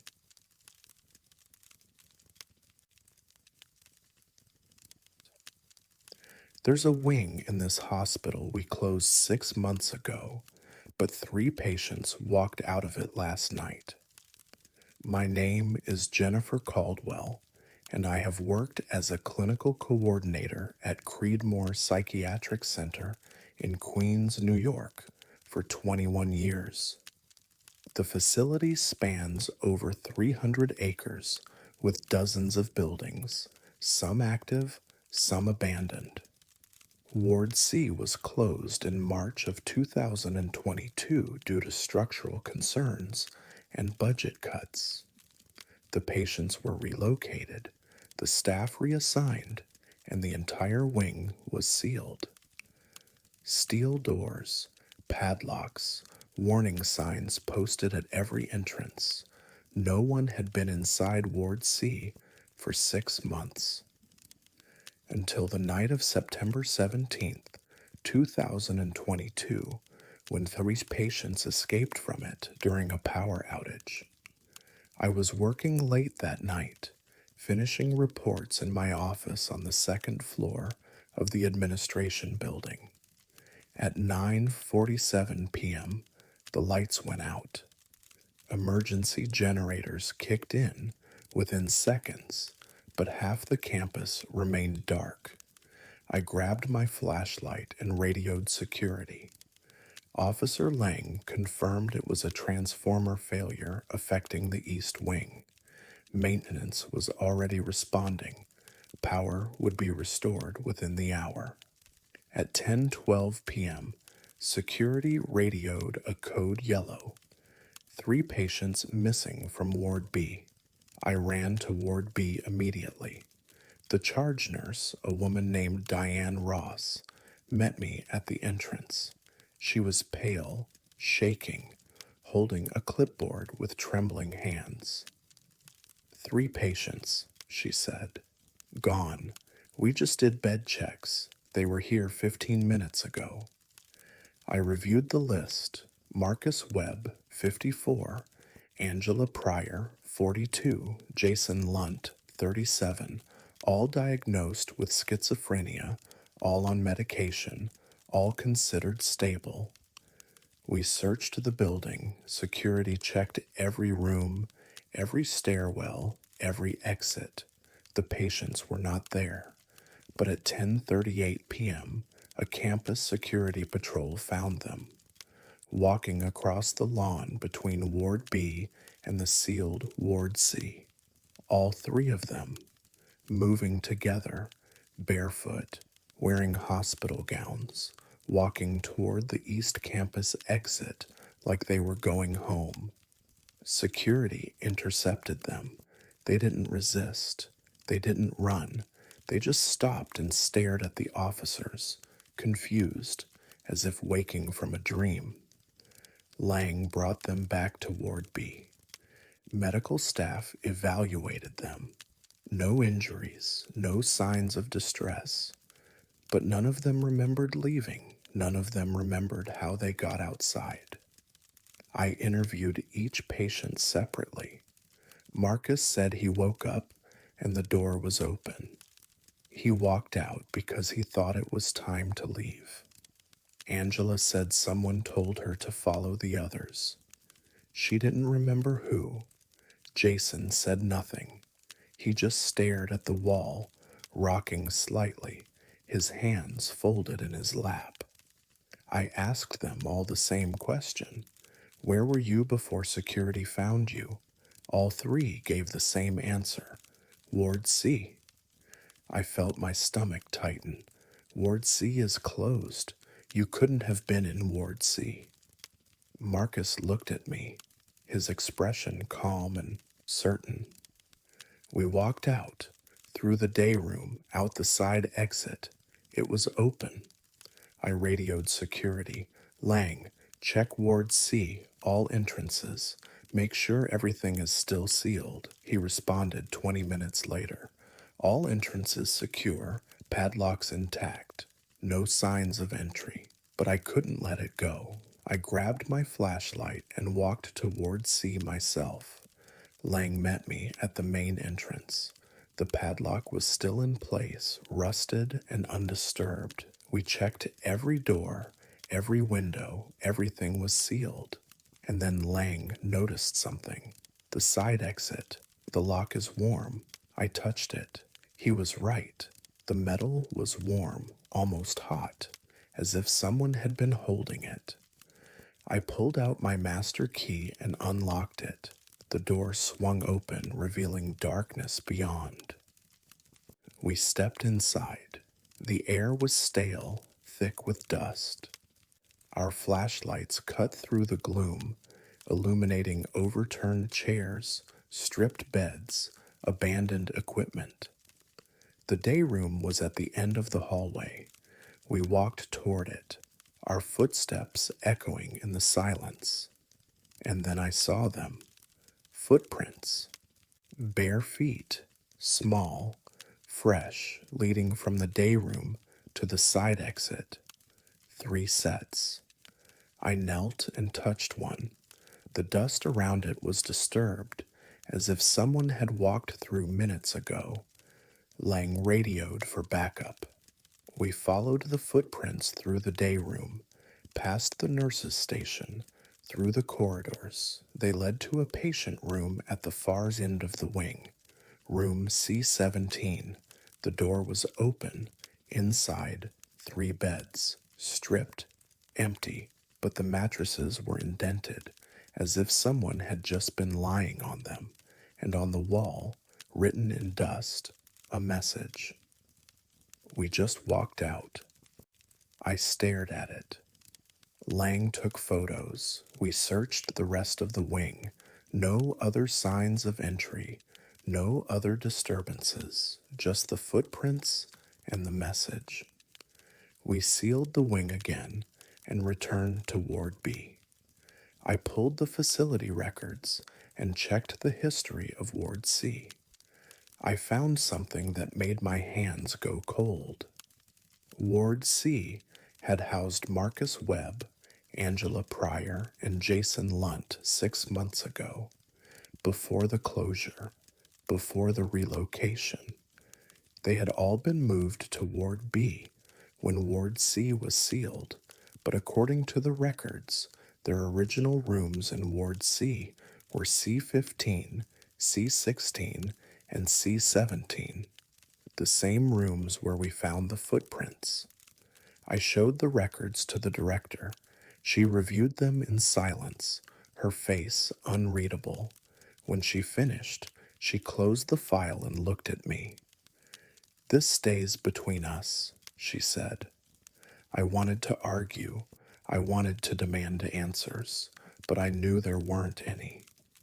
The 3 patients were placed under observation for 72 hours. No further incidents occurred. They were returned to their regular routines.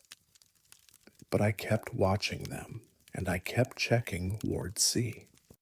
1 week later, during another power outage, it happened again. 2 different patients. Both had been housed in Ward C before the closure. Both were found walking across the campus, claiming they had just left Ward C. And when security checked the wing, they found fresh footprints leading from their old rooms to the exit. I requested a structural evaluation of Ward C engineers, inspected every room, every hallway, every corner. They found no evidence of entry, no signs of disturbance. But they did find something strange. The temperature inside Ward C was 72 degrees, warmer than the outside air, warmer than it should have been in a building with no power, no heating, no ventilation for 6 months, as if someone had been living there. I left Creedmoor 6 months later. I requested a transfer to a different facility, cited personal reasons, and never looked back. But sometimes I think about Ward C.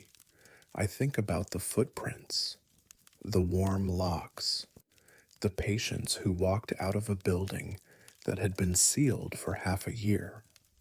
And I wonder if it's still happening, if patients are still walking out from a wing that doesn't exist anymore, going home to rooms they never left.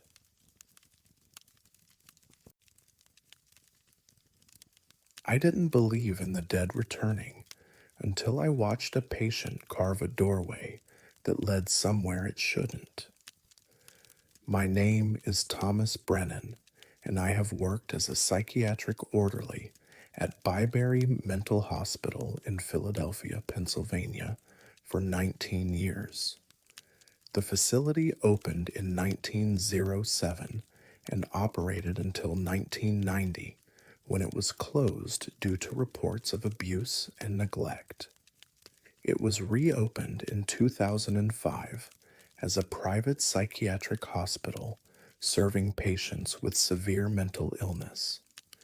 The building still carries the weight of its past: long corridors, padded rooms, and a silence that feels older than the walls themselves. On the night of March 23rd, 2023, one of our patients did something impossible. He carved a door into his padded cell using only his fingernails, and then he walked through it.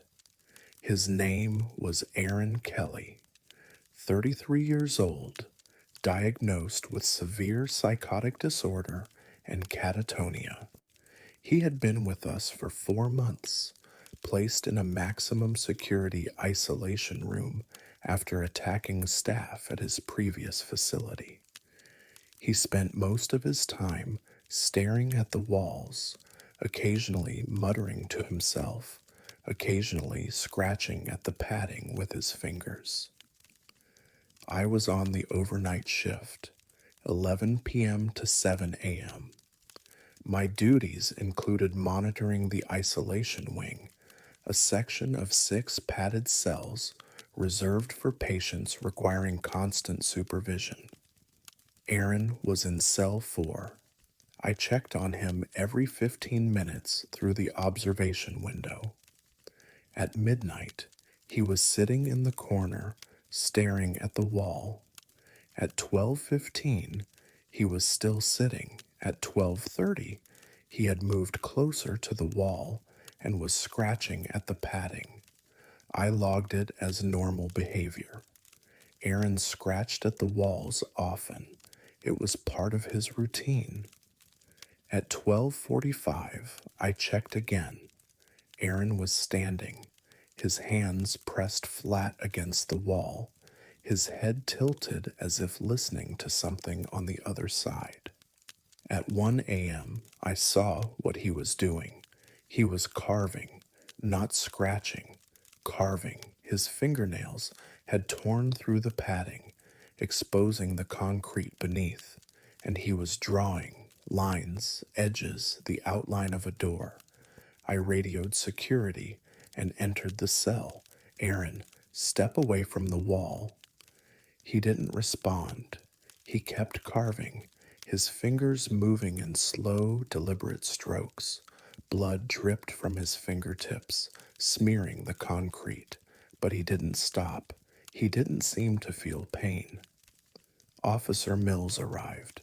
We approached Aaron together, ready to restrain him if necessary. But before we could reach him, he stepped back. The door was finished, not a real door, just an outline, a rectangle carved into the concrete wall, roughly 6 feet tall and 3 feet wide. But the lines were perfect, symmetrical, precise, as if he had measured them. Aaron turned to look at us. His eyes were clear, focused. He smiled. "It's open," he said, and then he walked toward the wall. I grabbed his arm. "Aaron, stop." He pulled free, effortlessly, his strength surprising, and placed both hands on the carved door. The concrete beneath his palms began to change. The surface darkened, softened, and then it started to bleed. Not metaphorically, literally. Blood seeped from the cracks in the concrete, running down the wall in thin rivulets, warm, red, pooling on the floor at Aaron's feet. Mills and I stepped back. Aaron pressed harder, and the wall gave way. Not breaking, not crumbling, it softened like wet clay, and his hands sank into it. He pushed forward, and his arms disappeared up to the elbows, then his shoulders, then his head. He was walking through the wall. I grabbed him, pulled at his waist, but he kept moving forward. His body passed through the concrete as if it weren't there. I felt the wall where he had entered. It was warm, wet, pulsing, like living tissue, and then Aaron was gone. We stared at the wall. The carved door remained. The blood continued to seep, dripping onto the floor, spreading in a dark pool. I touched the surface. My hand sank into the concrete, just an inch, before I pulled back in horror. The wall wasn't solid anymore. It was soft, permeable. Mills radioed for backup. Medical staff arrived, followed by maintenance, followed by the facility director. We stood in the cell, staring at the bleeding wall, unable to explain what we had seen. A structural engineer was called. He inspected the wall, drilled into the concrete, took samples of the blood. The wall was solid. 6 inches of reinforced concrete, backed by brick. No hollow spaces, no voids, no way through. But Aaron had walked through it. The blood was tested. Human, type O positive. Aaron's blood type. But the volume was wrong. Too much. The pool on the floor measured nearly half a gallon. Aaron couldn't have lost that much blood from his fingertips and survived. Search teams combed the building. Every room, every hallway, every crawl space. Aaron Kelly was not found. Police were called. They searched the grounds, the surrounding streets, interviewed staff and patients. No one had seen him. No one knew where he had gone. But 3 days later, the wall changed. The carved door was still there, but the blood had dried, and in the center of the door, scratched into the concrete, were words. It led nowhere. I stared at the message. Maintenance photographed it, documented it, and then sealed the cell. The door was welded shut. The room was marked as hazardous and taken out of service. But 2 weeks later, another patient in a different cell began carving the same pattern, the same outline, a door carved into the wall with fingernails. The staff intervened before he could finish. The patient was sedated and moved to a different room. The wall was inspected, solid, undisturbed, but the next night, the carving reappeared, finished, perfect, and the wall was bleeding again. I requested a transfer a month later. I left Byberry and never went back. But I still think about Aaron. I think about the way he walked through the wall, the way his body passed through solid concrete as if it were water, the way he smiled before he disappeared. And I think about the message he left behind. It led nowhere. Because if the door led nowhere, then where is Aaron? I don't have an answer. No one does. But sometimes, late at night, I dream about that cell. I dream about the carved door, bleeding and wet, standing open in the darkness, and I dream about what's on the other side.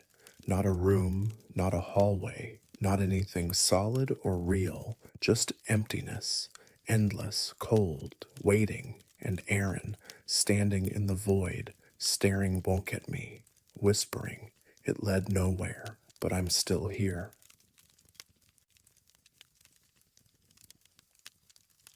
If you ever work nights here, don't look directly at the figures standing in the trees.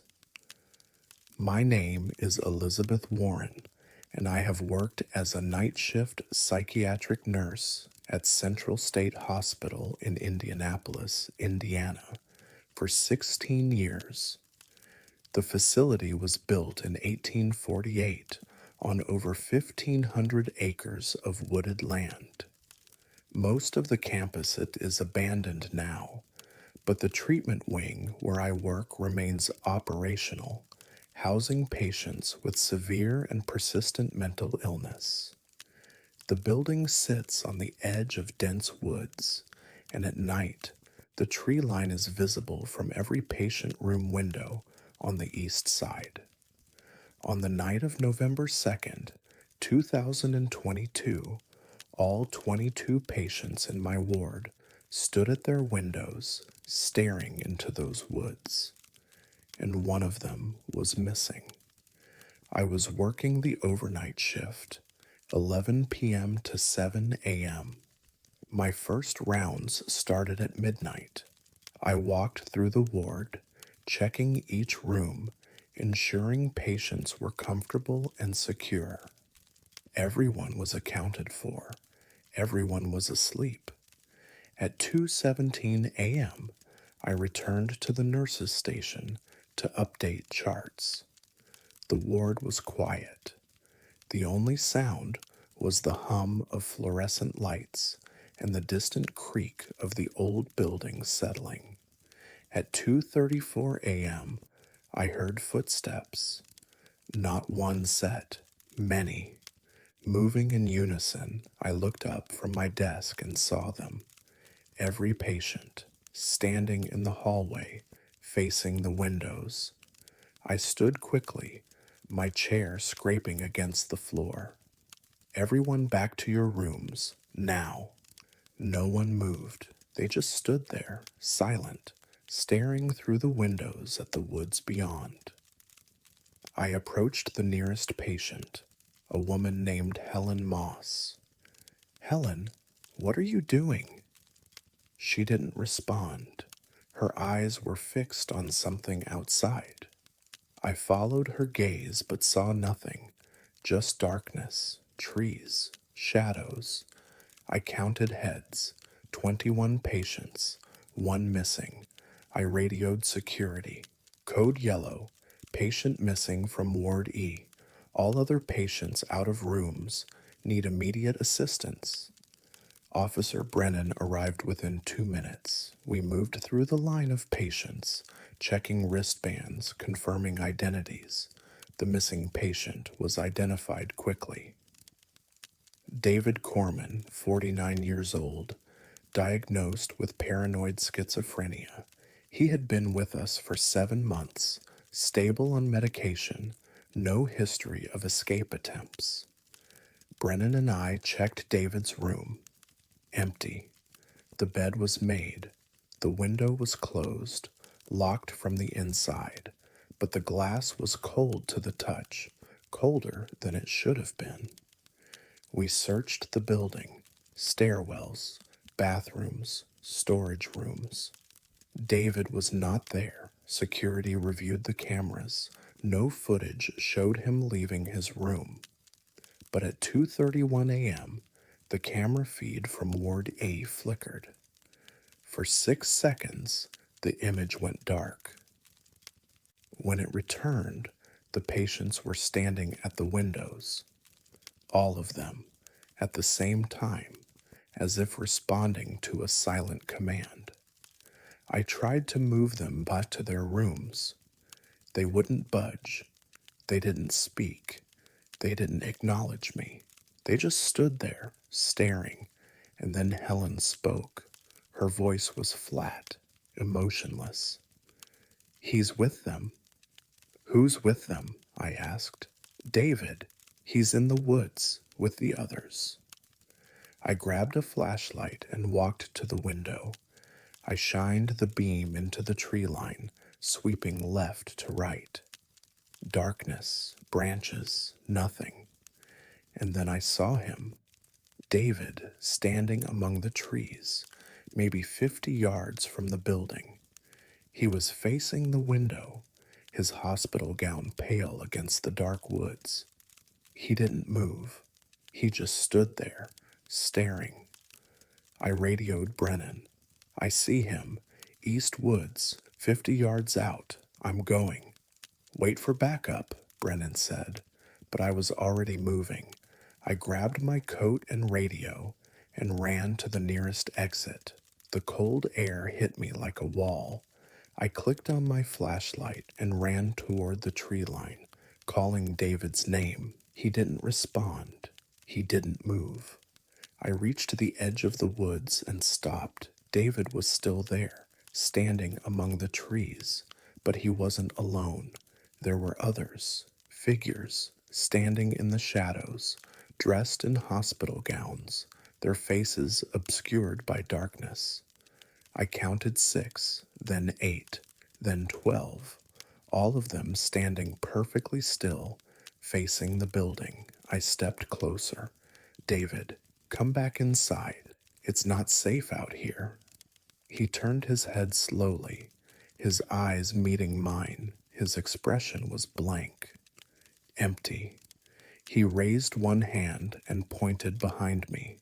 I turned and looked back at the building. Every window on the east side was filled with faces, patients, standing at the glass, staring out at us, not moving, not blinking, just watching. I felt my chest tighten. I looked back at David. The figures around him had moved closer. I could see them more clearly now. Hospital gowns, bare feet, pale skin. But their faces were wrong, blurred, indistinct, as if I couldn't quite focus on them. "David, we need to go. Now." He shook his head slowly. "They're waiting." "Who's waiting?" He didn't answer. He just turned and walked deeper into the woods. The figures followed him, moving in perfect unison, their feet making no sound on the fallen leaves. I tried to follow, but something stopped me. Not fear, not cold, something else. A pressure in my chest. A voice in my head, quiet but insistent, telling me to stop, to turn back, to leave. I radioed Brennan. "I need backup. East Woods, Multiple individuals, unknown. Security arrived with flashlights and search dogs. We combed the woods for 3 hours. The dogs tracked David's scent to a clearing 100 yards from the building and stopped. The trail went cold. No sign of David, no sign of the figures, just empty woods and silence. David Corman was never found. The patients returned to their rooms at dawn. None of them remembered standing at the windows. None of them remembered David. When I asked Helen about what she had said, she looked at me blankly and claimed she had never left her room. But I know what I saw. I know what I felt. And I know that David is still out there, in the woods, with the others. Because sometimes, late at night, when I do my rounds, I look out the east windows, and I see them, standing among the trees, watching, waiting, and one of them is wearing David's hospital gown. I requested a transfer 6 months later. I don't work at Central State Hospital anymore. I don't work nights anymore. But I still see them in my dreams, in reflections, in the corner of my vision when I'm alone. The figures in the woods, standing in perfect rows, watching, waiting for the next one.